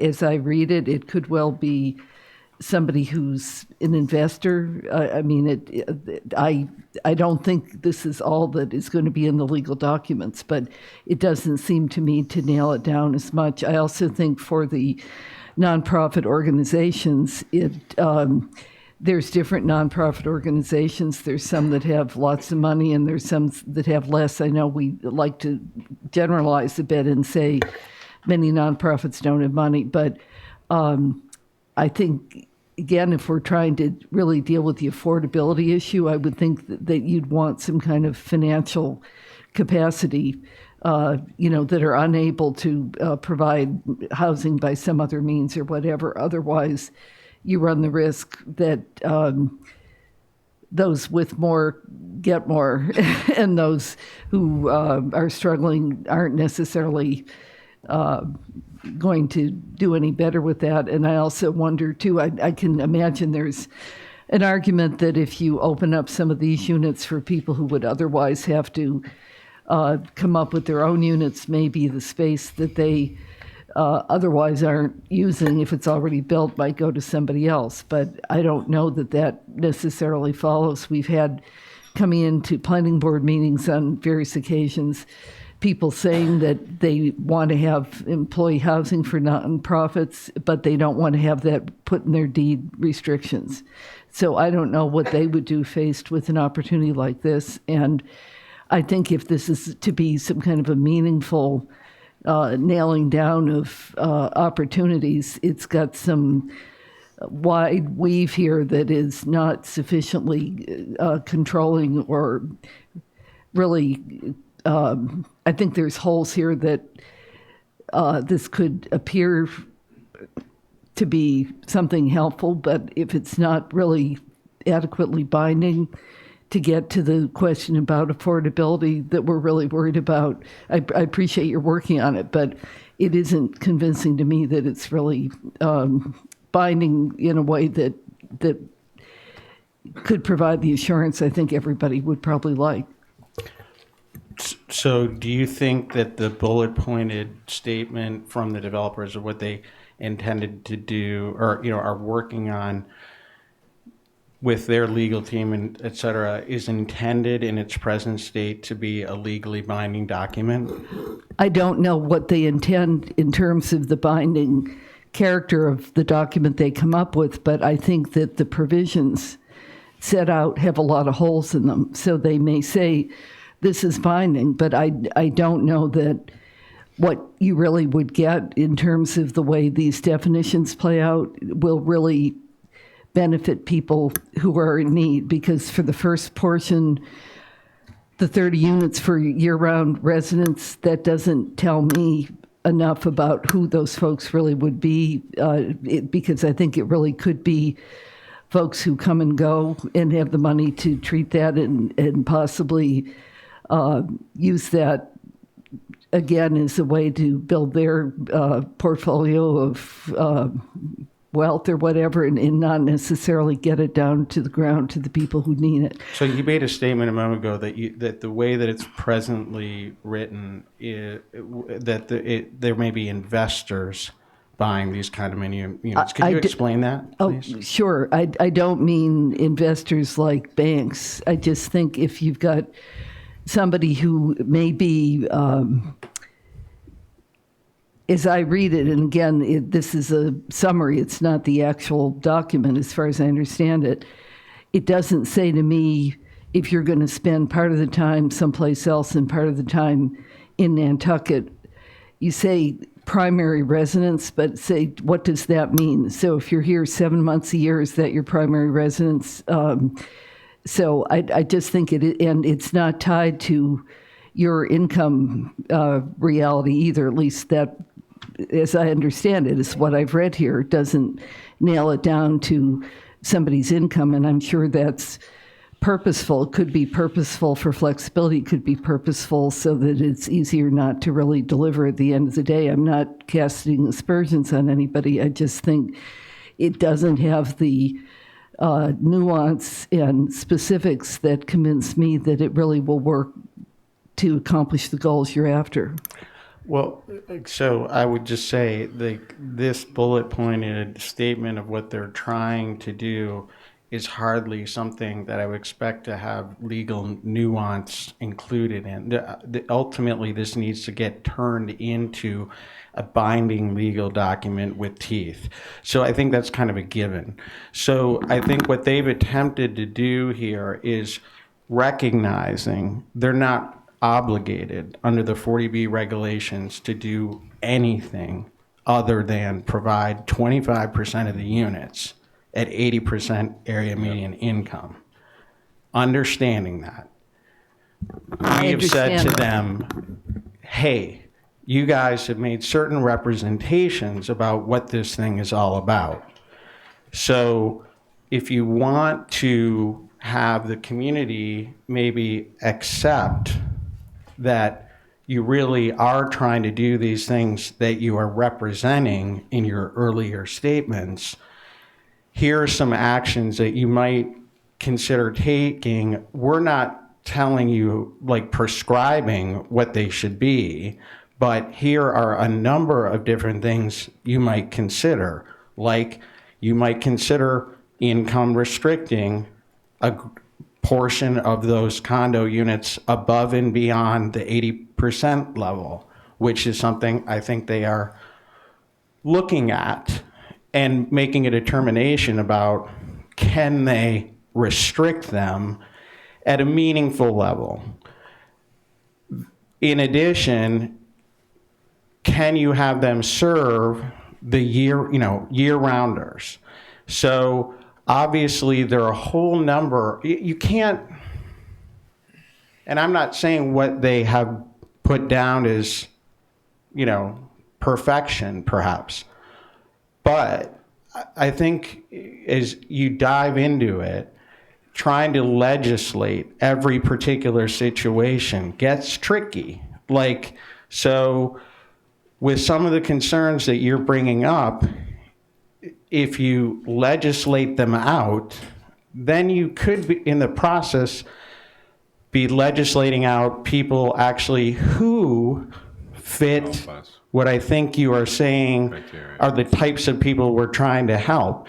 There may be longtime islanders who want to downsize, freeze up a house. Maybe it's an islander who buys it, maybe it isn't. I don't know that we can put a restriction on them of who they sell to.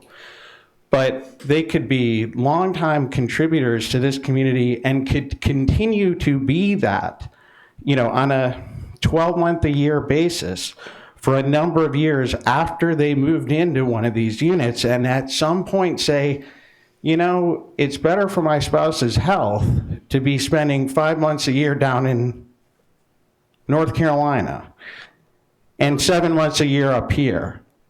And so do we not want to allow them to be able to do that? These are tricky things. I kind of get that ultimately the details matter, and we have stressed that to them. But this, I wouldn't look at this and say, oh my gosh, all the details aren't in this document. That's what comes from the lawyers. Do you want a response? Or if you want, okay. Go right ahead. I think if it's being used as an inducement to convince people about what this project is, there needs to be clarity and understanding, for one. Number two, I don't think it's legislating. You've given them advice as you give others, and we appreciate that. I'm sure everybody in the community does. But all I'm saying is I read it and I see gaps here that could be used in ways that are not consistent with what I think the goals are. That may be something you're prepared to live with. I'm making an objective observation that I think that there's gaps here that aren't sufficient to convince me about where this will end up. And so I think that's why I'm supposed to be serving here on this board, frankly. And so I offer my observations, and I'm one person making those observations, but I think there's some substance in what I'm saying. Now, it may be that some people want this to happen so much that that isn't worth the candle to have that kind of feedback. I can understand, because I'm sure this has been worked through and there's commitment and desire to make something good happen here. I hear that very clearly from you. But to my mind, I would just simply observe objectively, I think, that I don't think there's really enough assurance here to have it really be counted on. And you may disagree, and that's your right, and fair enough, but that's just all I have to say on it. Let me just... I'm sorry, Mr. Chairman. Can I just say one thing? Yeah, so what would I have liked? When I was on the Affordable Housing Trust Fund, following the vote at town meeting in 2017 that shot down taking the owner at the time's request to turn the zoning from 2 acre to 1 acre, I called up the attorney for the owners and said, we'll buy it on behalf of the Affordable Housing Trust Fund. I'm sure not having the authority to do that, but having lined up a private individual who was willing to put up the money to take down the 13 acres. And my vision was going in with the land bank and maybe doing something on a smaller scale, conserving a greater portion of the land, and restricting 100% of it to the year-round community. Got a very polite response from the attorney for the owners saying, thank you, but no thank you. We're going down a different road.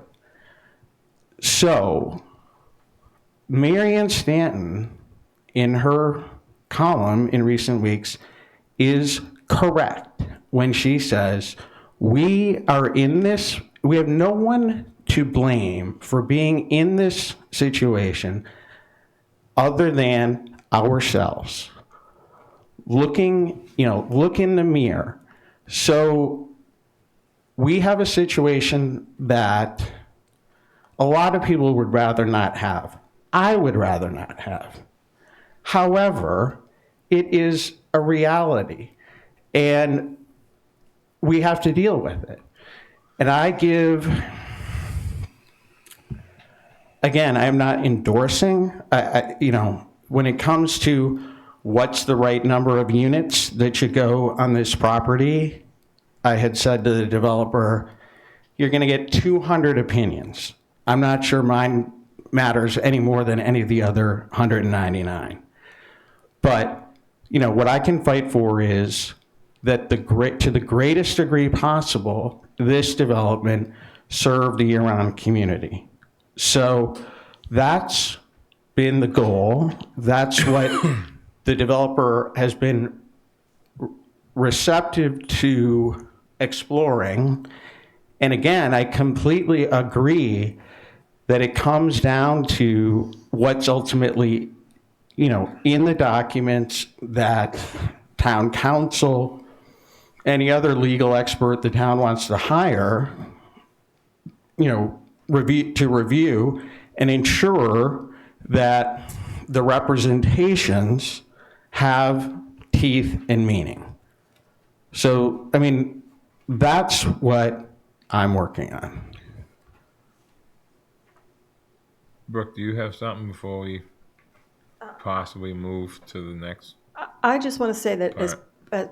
as a person who was involved in this conversation as well, that I recognize that we don't have a position of power in this, and that we are in a conversation with a developer about them giving things up that they don't have to give up. And I think that we tried very hard to represent what we see as people who are advocating for housing for folks at all different income levels. And the need is so broad and so great that, to my mind, setting aside 30 condominiums to year-rounders, even without income restriction, is an improvement over those going to summer folks. And that's what we are advocating for. Yes, we would love to get income restrictions on them. I'm not sure it's financially viable for the developer to do so, but we advocated hard for this piece of it because we believe that there are people who can who have enough income, who live here year-round, who would never qualify for affordable housing, who will be interested in these properties at market rate. And so the year-round restriction was much more important to me than any affordable restrictions, because I think we're going to do a lot with affordable housing in other areas through the trust fund that I sit on with you, Judith. So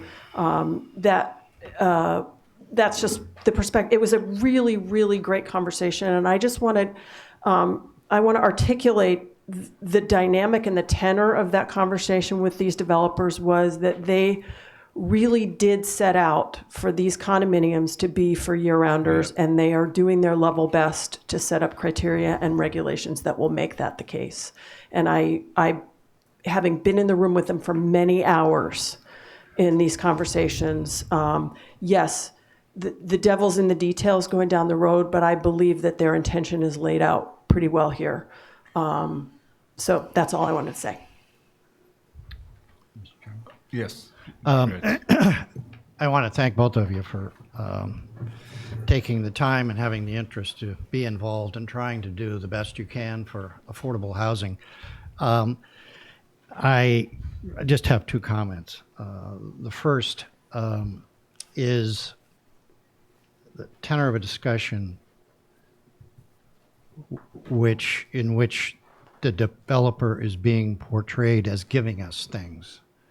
I want to make it quite clear that this development is not a foregone conclusion. And there are appeals. There's a question of the zoning board has to make a decision. Beyond that, there are appeals.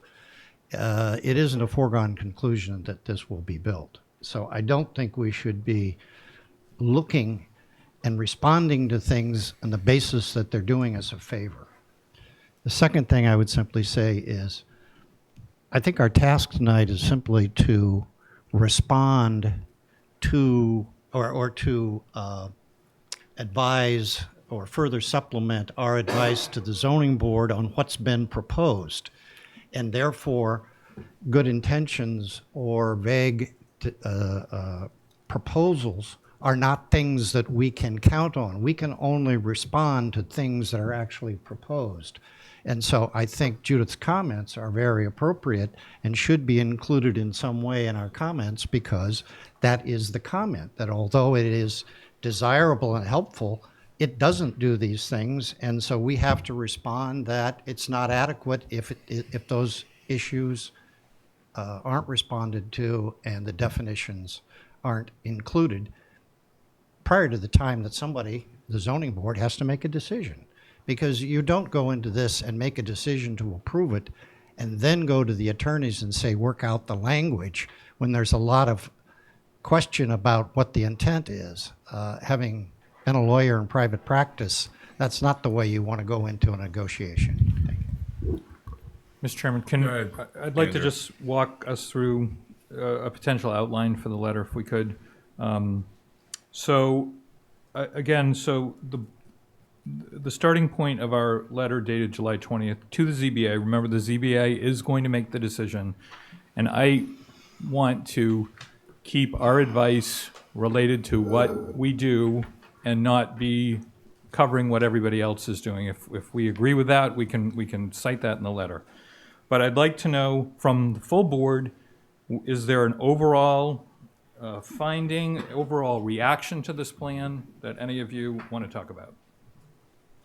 I have a question. Briefly. What's the density per acre Density? compared to Sachem's or Beach Plum? Okay, so the density in the original plan was, in the single-family portion, was 7.41 lots per acre, and it's now 5.81. So it's roughly between R5 and R10 density right now for the single family. And what were Sachem's and Beach Plum? Sachem's 4.38 for Sachem's, 4.59 for Rugged Scott. And then what happens when we add the condos into this equation? Condos are at 12.61, reduced from 26.59. Right. So then the total is, so the reason I'm clarifying that is that was one of my concerns, was just the density. I'd still like to see us approaching that. I don't think that the condos are appropriate in that location. It's almost a mile from the true commercial node. We're about 1,500 feet, down the street, which is a 10-minute walk, a third of a mile. It's the gold standard if you're trying to do this. And that's in the countryside. So I just think, adding that much density in a car-dependent area is not appropriate. So I'd like to stick with that. I agree, the devils are in the details. We've under the gun, we made some agreements with Richmond, which and they're doing the right thing too. They're trying to do a good thing, and I appreciate all the changes these guys are doing. But I agree with you guys. We should have understood the details before we agreed to things, because we've been fighting some of it ever since. So I do think it's important that we press to have, sort of the details prior to any agreement. And I'm trying to keep it short. Those are my main comments. Andrew? Okay, so if that reflects the position of the board, so that, is it fair to say you're happy with some of the changes, but they don't go far enough?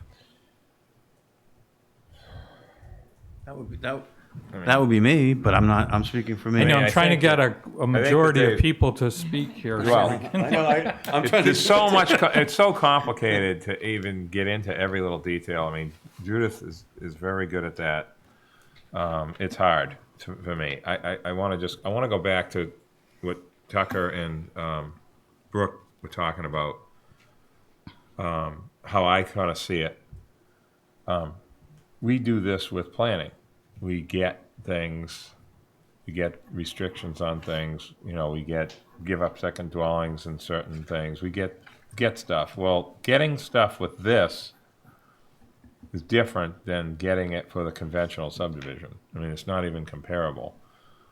The back of their minds trying to get these units affordable. I'm reading under category 1 of this letter. I read at the bottom, it says, resale of a unit is limited for 30 years from its initial sale to year-round residents. Now, what I read, with not being a lawyer, that means in 30 years, it can go to anybody, right? But to get 30 years is like a big deal compared to what they don't have to even do this. So they're looking at it as, wow, we're getting 30 years for something, you know, I mean, that's a good thing, right? I mean, that's how they're looking at this. So it's a tough position to be in. I agree with Fritz's point about what they're doing is trying incredibly hard, knowing that, yes, there's an appeal, there's all this time that's going to eventually take place, but they're also looking at the HAC ruling, you know, record. I mean, they're looking at the inevitable, and you have to look at it that way. Mr. Tucker, go ahead. Mr. Sorry. Chairman, just related to the 30-year item. So that's an example where, you know, we have said to the developer, because they have been advised by legal experts that 30 years is the maximum length for this type of restriction, we have said, well, can you build in a right of first refusal that comes at that 30-year point, either to the trust fund or to another qualified organization that could be in position to renew that restriction for another 30 years, and perhaps at that point the law will have caught up and there'll be permanent restrictions at that point. So I think this is, you know, there are details, no doubt, still to be worked out in all this. And I like to think we're all driving in the same direction. But, I mean, of course, the town, the ZBA is going to need to see the fine print before they would issue an approval. But, you know, right where they're at, they're trying to march toward this. And I believe the developer is, as Brooke said, working to address the concerns that have been brought up. Address Matt's point about the condos. The problem is, Matt, and this is just part of the Nantucket factor pricing, the condo is cheap for someone to buy. I mean, a lot of people can qualify for that 500 to 600 range, but once you get into the 8 and 9 and $1 million, it's another animal, and that's. I mean, I agree with your point about. No, if these condos were, you know, at the fire station property, I'd be standing saying, give us another floor, give us one more floor. It's the wrong place, and so that's the only point I'm making. It's closer to town than it was 30 years ago, but it's not town. I mean, there's no question. It hasn't got there yet. Yeah. Mr. Chairman, but anyway, Mr. Chairman, could go ahead, again, Andrew. to get us focused back, please. I know. I'm trying to figure out how to answer your question, though. Could we focus on at least the single-family portion? I think that the changes that they made pretty much have responded to, at least in terms of lot size, road Frontage, size, width of the frontage. road. Is there agreement on that? And they've reduced the ground cover to no more than 30%, which is similar to R1. Yeah. is there general agreement to that? Yeah, I mean, I agree with what they've done as far as that goes. I mean, does anyone else have any comments about that? I mean, the problem is, I know what everyone's thinking in the back of their mind. They don't want to agree like they support the project. They just want to agree that your original letter that went out, they've addressed everything that we mentioned, correct? Correct, and that's Yeah. what the suggestion was Yeah. earlier, was that, I mean, and I think we can discuss that the condo part, which seems to, again, be the most controversial, which is still coloring people's objection, concern about it. I mean, the design has flipped, so the condos are now in the back, like, so the highest density is in the back, which I think responds to the neighborhood wish to have it appear single-family from the main road. Yeah. But the other part of that is that's kind of the opposite in terms of, you know, the normal design is you put the higher intensity closer to bus stops and everything else. Yeah.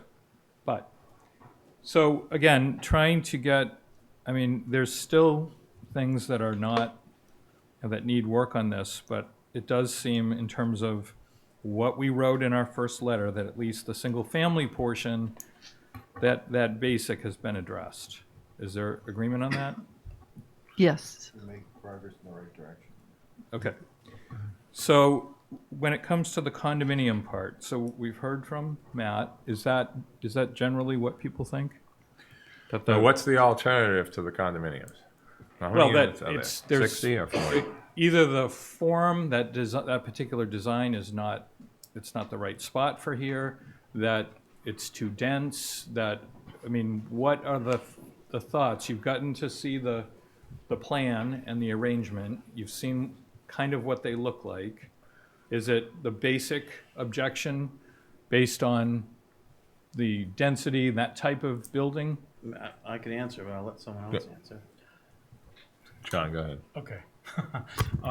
We've had a meeting already with the planning board, and we made suggestions. And I think you're correct. I think Matt makes the point that I'm in agreement with.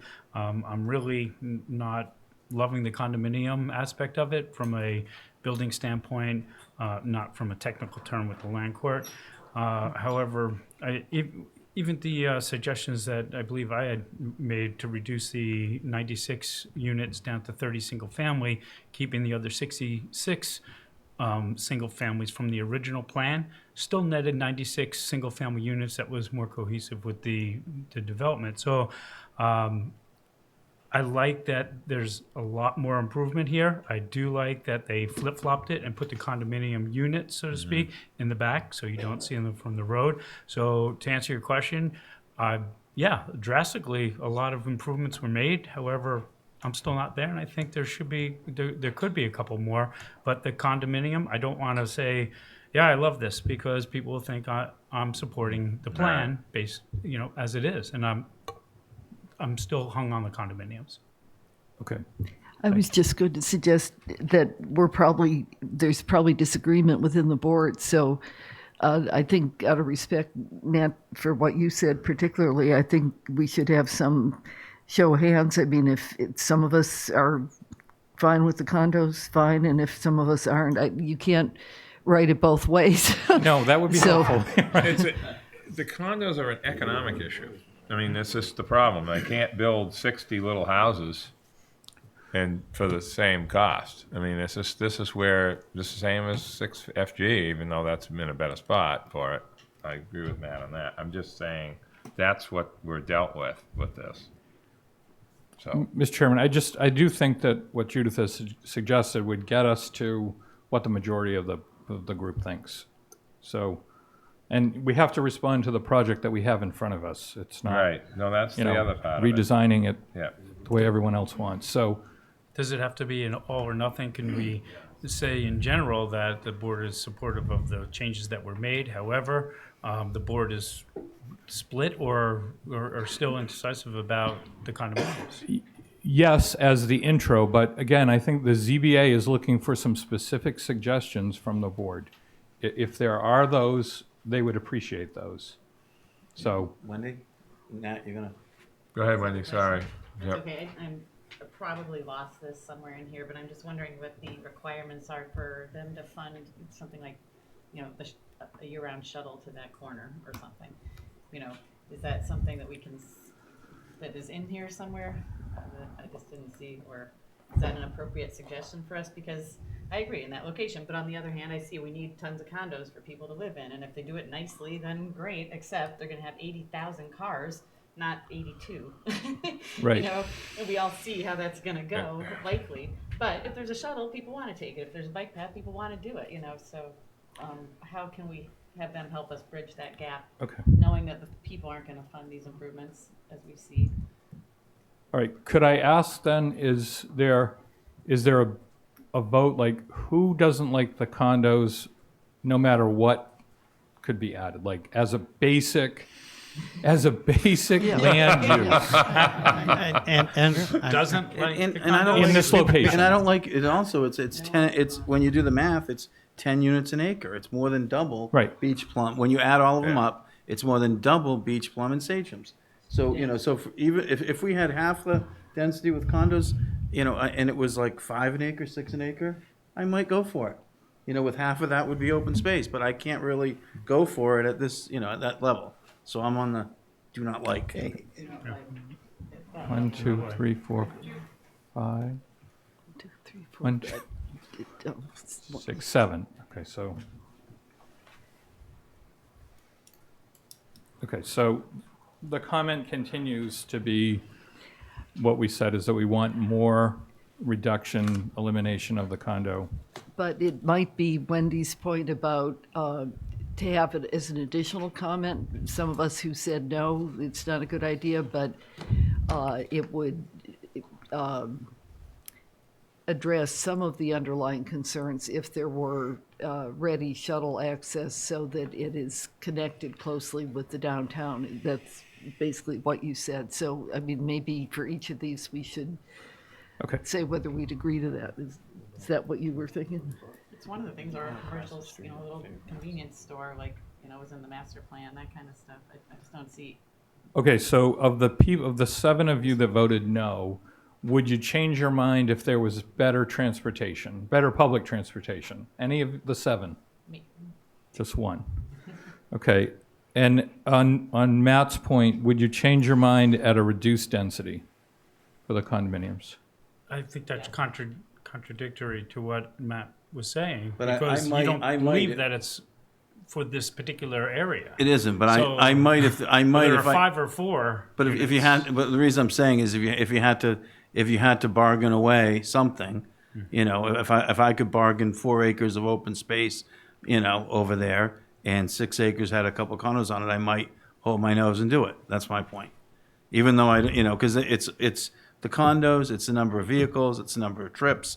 The reality is, even if you have a bus, my kids don't use it on fairgrounds because it's too hard to get to Cliff Road to their job. They probably won't use it to go to the brewery. It's too hard to go into town to come back out. So I just think you have to be realistic, you know. Park Circle's further away from Mid-Island. Yeah. Just so you know. We never talk about Park Circle. Don't forget it. At the airport. Mr. Chairman, Leslie, Yeah. or Barry? My overall Yep. feeling is the density, because I see what has happened on the island in areas where there's suddenly such a density of population, and then along with that comes problems. When you start packing that many people in together, and there's just not that cohesive living of normal neighborhoods, if you will. I understand the need for more housing for more people, but it feels too dense, and it creates problems with crime, with a lot of additional cars. I just, the whole project just feels too dense to me. Okay.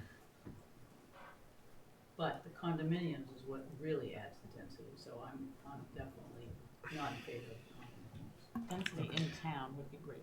Andrew, can I ask the board a question? Very. You're the chairman. Well, I know. All right, but you're carrying the technical. You know where we are in this whole thing. I'm really thinking back to Tucker and Brooke here for a second. How many of you would be okay with the condos if Tucker and if they negotiated a more strict year-round guarantee for these units. In other words, they've got the 30-year in here, but like, let's say they got a deed restriction from the developer, like they did with the affordable, what's the other ones? Well, you know, with the, no, they have with the 15 40Bs in the category 2 in the letter shows they have, am I correct? Tell me if I'm wrong, Tucker. You've got here restrictions to be established in deed rider. There'll be no ability for the homeowners association to undo the restrictions. Now you're talking about those 40Bs that you have. Is that a different deal you've made or no? That's what it looks like. I just want to make clear that if, like, I'm being charged to be the chief negotiator in this, we need to review my salary. I mean, I just, you know, we were asked for our opinion as folks who care about housing, and so we have just said, we're going to give you our opinion. Yeah. You may use it, you may not. You know, this is sort of where they've taken some of what we've said. This is where they're at. So, Yeah. But yes, we made a point of saying the types of things that need to be considered are a future homeowners association cannot undo, Right. you know, these things that you are representing. So that absolutely is an important component. Right. But you don't have that agreement with the condos, but you're working on it. Again, we've said to them, we think that's an important thing for you to include. And I would say the developer can speak for themselves, but my understanding is they are working with their team to have that type of provision absolutely included, is my understanding. And what is and another thing, you know, it's November 26th. What is the, you know, what's the drop dead here for Action deadline. the action deadline? Yeah, I couldn't think of it. Sorry. Right now, January 19th is Yeah. the date, barring any further extensions. Okay. Okay.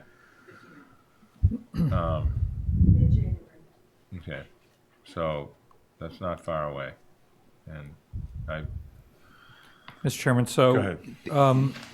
So the next transportation, so Barry's again. been, Barry's Barry, been I'm trying. sorry. That's okay. Barry, you know what? We don't. These meetings are different when somebody's sitting down there. I don't know why. I just don't. Sorry. Go ahead. Two questions I'd like to ask. Yeah, Barry, you gotta get the microphone. Yeah, sorry. I'll just go up here.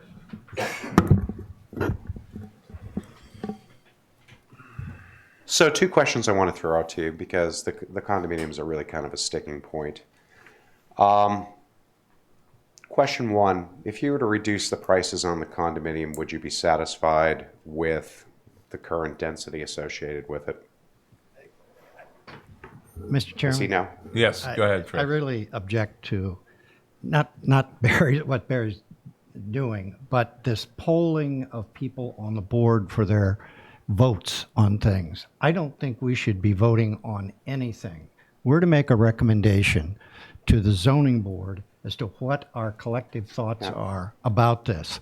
And I don't think we should be making decisions here about what we would do or not do under any particular circumstance. I won't vote for anything. Because you end up negotiating against yourself. Exactly right. Well, we have people. I mean, with that- all due respect, the developer's in the room. He has a right to be here. This is a public hearing. We have to do things at public hearing. But we don't have to do things and take votes that says exactly how this board and every person on it sits on every particular issue. So It's nice to I'm know. not gonna vote. It's nice to know how everybody thinks, other than Facebook. So I don't really mind talking about it. I know, but I read what people say. I don't use it either. It's All right, pretty scary. That's getting off topic. But still, go ahead, Barry. No, well, point of order then, Mr. Sherman. I mean, if, you know, all of a sudden 7 people have cast a certain decision to what's going on, So I'm a little confused about how you can say you're not, I mean, if you're just not going to vote for anything, let's conclude the process right here and just throw it out as a motion, please. So, End of conversation. Just take But if we're going to get down into this refinement process, right. then I think to a certain extent, yeah, you need to be having these conversations. So I'm not sure how you can get away saying, over here you don't. I mean, it's like I said, if you don't want to do it, great, I got it. Fine, no problem. Then call for this to be done with, please. Well, I think that the reason that. But I think I'm just concerned because I think it effectively shuts down a series of dialogues of where I'm respectful. I'm not objecting what's to your the second dialogue. question? I'm just asking for when people phrase it in terms of how many people would do this. I think it's important to understand that initially so that you can at least. That's like my asking you a series of questions. I'm not going to respond to it. I'm not going to respond. It's a one-sided conversation. Well, we did it with the roads. We did it with the stuff that Andrew asked at the All beginning. Right. You know what? I'm done. No. What I'm saying is. No, I'm serious. I am really done at this point because I get that feeling. Okay, so thank you. What my point is, when Andrew started going through his letter, we went to the single family, we went to the roads, we went to the frontage, we went to the driveways in the front yard. All that stuff's been addressed. When we got to the condos is when we had the problem. So we were asking questions, Barry, that's what I mean, related, similar to the questions with the condos about the other stuff, and we didn't have a problem. So that's fine. So I'll ask for a motion. Somebody wants to make a motion that they're in disagreement or in agreement with the condos as a whole. I mean, if that's what we want.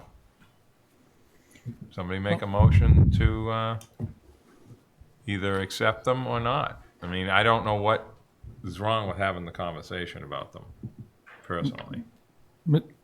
Mr. Chairman, frankly, I don't either. This letter needs to reflect the board, and I need to know that the majority rules here. Yeah, majority is against the condos. I'm sorry, so but it's fine. there should be a discussion in public. There's plenty of discussions going on offline. I don't know why you can't sit here and have a conversation.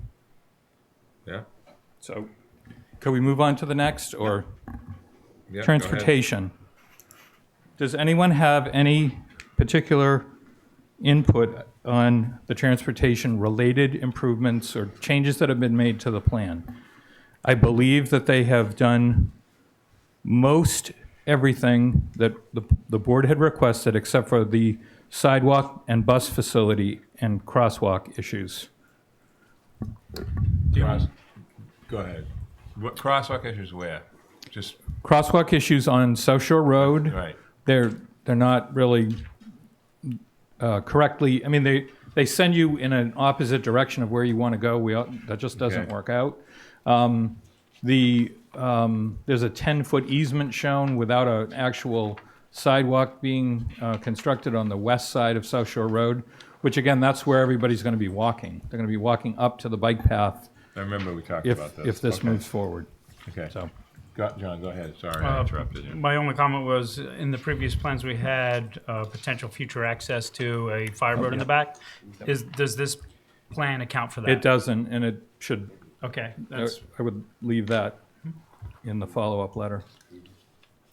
Mr. Chairman, Go ahead, the question about what infrastructure outside the overall project is going to be paid for by the developer, I think not in the packet we have here, but in one of the other things I read that Eleanor had posted, maybe it came from the select board about some mitigation. Could you just explain that? Because that's sort of like bike paths, but it may be how much of a road widening or something like that, and I'm not sure we have addressed that. And Mike, you might need to jump in here, but there's a percentage mitigation payment outlined in the selectmen's letter, which is basically the percentage of traffic that this new development would add to that.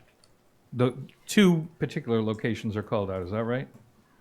Correct. Yes. And it's percentage of impact of traffic being generated that would impact those two intersections. Yeah. Different percentages. There's a higher percentage at South Shore Road because that's Right. the main access, and then there's a supplemental intersection that's still a problem intersection, but their contribution is lower. Right. Because it's outside the road. And I believe it's somewhere in the neighborhood of 200,000 under the 100 units, and then it's higher as you go up. If I could ask Yep. a follow-up. Yep. How does that work if it's a fraction of what the actual needed infrastructure is, and how does that proportion get set? The proportion is set by the traffic report, basically. So there's been the report done by the developer, and then there's been, I think, 2 peer reviews. Is that right? So they have to come to an agreement on what that percentage is. And 40B rules are pretty clear that they have to pay for their proportion. Right. So the other percentage is essentially either general vehicles already entering it that need to be paid through other infrastructure type methods. But just so I understand, if it's they pay in a certain amount, just having touched on this before, if the voters don't want to approve, if it's a roundabout, that means they've paid in and that amount is held for some period of time until the town, if it does, decides to do the improvement. Is that right? Right. It could be used for it could be used for a non-roundabout traffic improvements, intersection reconstruction. It's just not going to have the same impact. Okay, thank you. Yep. Okay. And I'll just note that the select board did send that letter and approve that with some of this, but at the end of a long meeting, and we didn't really get into the details of it. Just in full disclosure. Right. And we can. It's number 5 in your letter. It's in basically your supplemental letter, which I think the board can agree with that principle. Yeah. If that's, which I would recommend. That would be a good idea. It's the reaction that's on Facebook about the letter is not reality to the process. And I think you just sort of outlined it with your questions and their answers. I just thought we should talk about it, and I agree with talking about it. And so, if it's appropriate, if there's a sense of the board that we should support the select board's request, that. Do you need a motion for that? I think if there's not, I support it. You want to take a vote or a sense of the board? Has everyone read that letter? Yeah. Okay. So. I just think we're trying to help Andrew draft the letter, and then we're ultimately going to have to sign it, right? Yes. At some point. So I'll accept the motion to endorse or support the letter from the select board that was sent to the ZBA. Is there a motion for that? In deference to Barry, I just think if we're all sitting here kind of in consensus and we're not in disagreement, Andrew just needs to know, is it split or are we in consensus? And it looks like we're in consensus. Mm-hmm. But if somebody wants a vote, Fritz, if you want to vote, we should have a vote. I'm just trying to be fair to everyone's different thoughts at the moment. I'm seeing general head You okay nods, with so this? I'll go with that. I don't have a problem on that issue. Okay. So that's good. So that's a kind of a unanimous feeling. Yeah. How's that sound? Yeah. One other thing. Don't write that down, Eleanor. You don't put that in the minutes, but maybe that'd be a good thing. Consensus. The other issue that at least Mike and I have had a discussion about is the Y-shaped intersections at South Shore Road, which we think are pretty much an overkill for this particular area. If you look at that, especially under proposed Road B, there's a southern turn, which I can't imagine there's more than like 3 cars that would ever take that. Most of the turn will be taking the left-hand turn out. Do you see what I'm saying? Unless they're going to yell at Nat. Yeah. Right, that's right. Unless they're going to throw eggs at Nat's house. Nat, so. Okay, no, that's a good point, Andrew. So we would ask that those intersections be simplified there. Okay. Andrew, just looking at the 2 ways and has there been a lot of discussion about I thought we had discussion about one-ways coming in and similar to Naw Shop?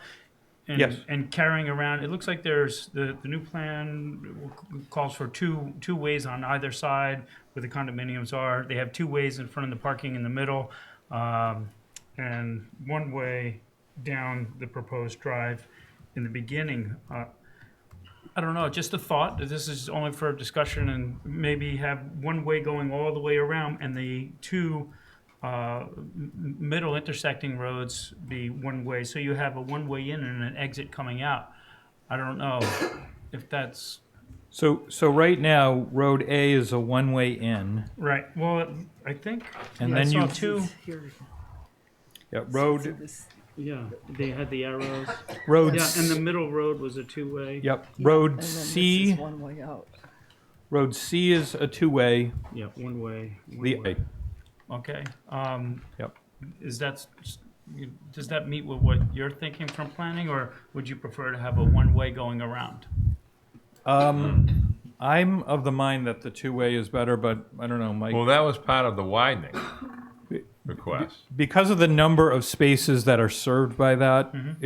if one was blocked or something's going on, I think you're going to need, remember there's 124 spaces back there. So there's going to be a lot of demand back into that area. So the overall 1 way in and out is achieved. It's the internal ways that are 2-way that I think are okay. You can. Yeah, that's true. I think otherwise it's bringing everyone always all the way around, all Yeah. the way around. So, And really, the only reason why I say that is because if it's only 1 way, you only have, it actually makes that road a little bit more accessible from the parking. It gives you a little bit more to back out instead of having 2 cars coming and then somebody backing out. it's true. So you're not losing any parking places by it. You're just constricting traffic to go 1 way. But it's just a thought, that's all. Okay. Okay, Andrew, go ahead. Okay, waiver list, and again, I'm referring back to our letter. Yeah. We talked about the wellhead recharge, and that is a waiver that has now been, as we questioned it, it's not even necessary because they are providing for the recharge. The intensity regulations, again, in our letter, we wanted 5,000 square feet, 50 feet of frontage. We wanted setbacks of a minimum front yard setback of at least 10, and they are proposing 0.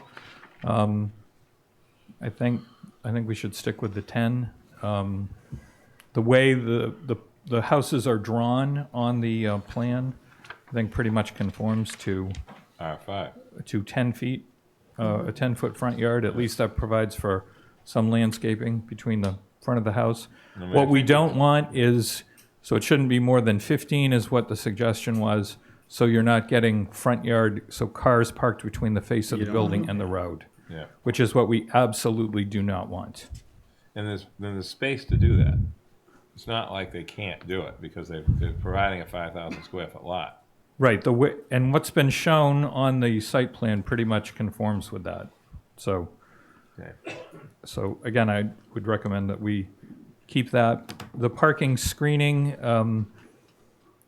waiver is somewhat, I do think that, the provision would be for 18 trees along the back parking lot. I think that's reasonable for the overall size. The driveway access, there was a request for reduction from the 10 feet to 9 feet. That has been eliminated, and all the driveways, I believe, meet the 10 feet. Many of the other ones are really technical in nature the waiver is from the planning board doing something, because remember, this is the zoning board issues all the permits. So they will do the site plan review. They will issue the certificate of appropriateness from the HDC. This is, the ZBA is the super Yeah. reviewer, I guess. Is there any other thing that, you all want to include in the letter that we didn't the last time? Any new developments that we want to talk about?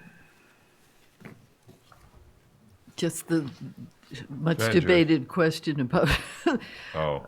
Drainage. the proposals to provide for other affordable Oh, right. in some way. Should we do a motion, and I'll put a motion out to oppose the density in the condominium form?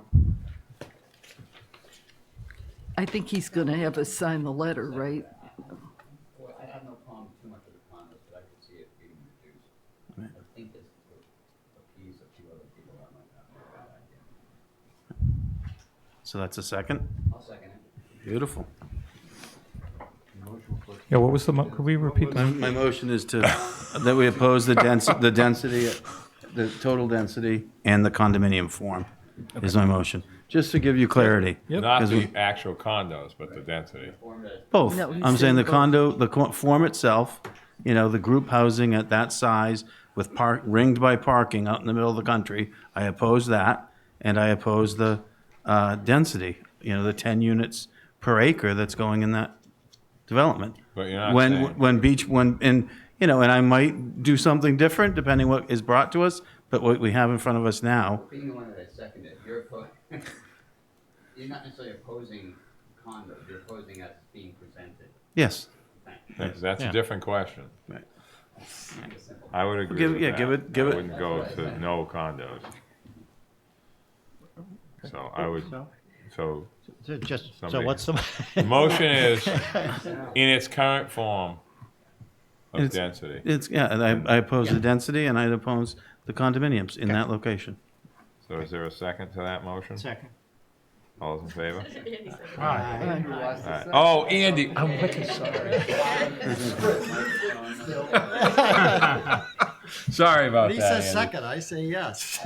Yeah, How about third? correct that, Eleanor, sorry about I that. only do what you tell me to do. I'm sorry, I did too.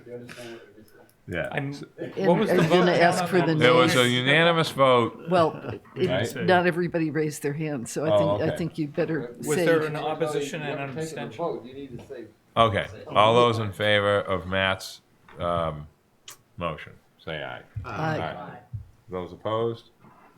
Unanimous. So it was the, Anybody You know abstaining? what, I'm abstaining, okay, because I don't feel like there was a fair discussion, so I'm abstaining. okay. All right. But you want to know what the question was? Okay, so What to, the motion really was? I mean, what he meant by it? I mean, it's, no, I got it. okay, I got it. okay. So back to the question of the additional restrictions. So what we had asked for in our letter was that a greater portion of the units have the be in the above 80% and less than 175%. So the proposal that's been negotiated doesn't really get there. Is there other discussion you want to have about that? That the year-round is worth pursuing in some form? I mean, in terms of the concept, and is it something? I think that we should continue to pursue more year-round, permanent year-round restrictions. With the details With the de- to be provided. With at our the next details meeting. provided, we can't tell them what Yeah, to right. do because we don't have that. Yeah, and I But beyond the 30-year window, sunset.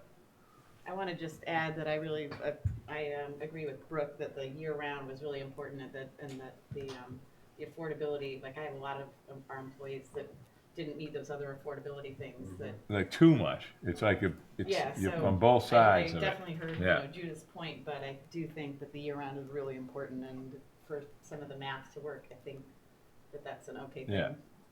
Yes. Smart to not limit it overly too much. So, Mr. Chairman, just to be Yeah. clear, so the income, are we going to continue to ask for the income, or is this maybe a separate ask, or what are we doing? Well, no, I mean, you're talking about market rate year-round versus What we had asked for in the Threshold. what we had recommended to the ZBA is that they get additional restrictions on the units between 80 and 175%. yes. Okay, so, and I know, whether that's possible or not, I don't know, but is that still something I think it's where that they we go. include in our letter, and then that we also talk about the year-round? Is it Is- year-round Part of it. only, or is it year-round with an upper income, or is it Is something there a different? motion already on the No, table? Okay. not for this. He's asking us. Tucker, can I get, or Brooke, can I get a little input on this? Can we, as a board, get on this point that Andrew's making? Because this is your, your thing, what you're doing. I'm sorry, we were So distracted. Andrew is asking if we should pursue the up to 175. Yeah, let me read you the specific bullet before. It was secure long-term affordability by restricting some of the market rate condominium units to income-restricted homes at different income limits above 80 and up to 175%. I would add with sufficient detail to allow full evaluation. Well, Tucker, go ahead. This is kind of important. So what I can just say, what we had encouraged them to look at was in a similar vein.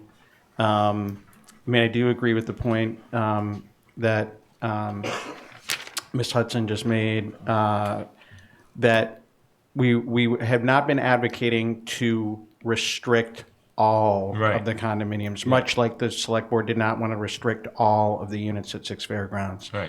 You don't want to preclude someone. Yeah. So we had been talking to them about, is there the possibility to restrict where they're at now? There's 60 condo units, whether that ends up being the number or not.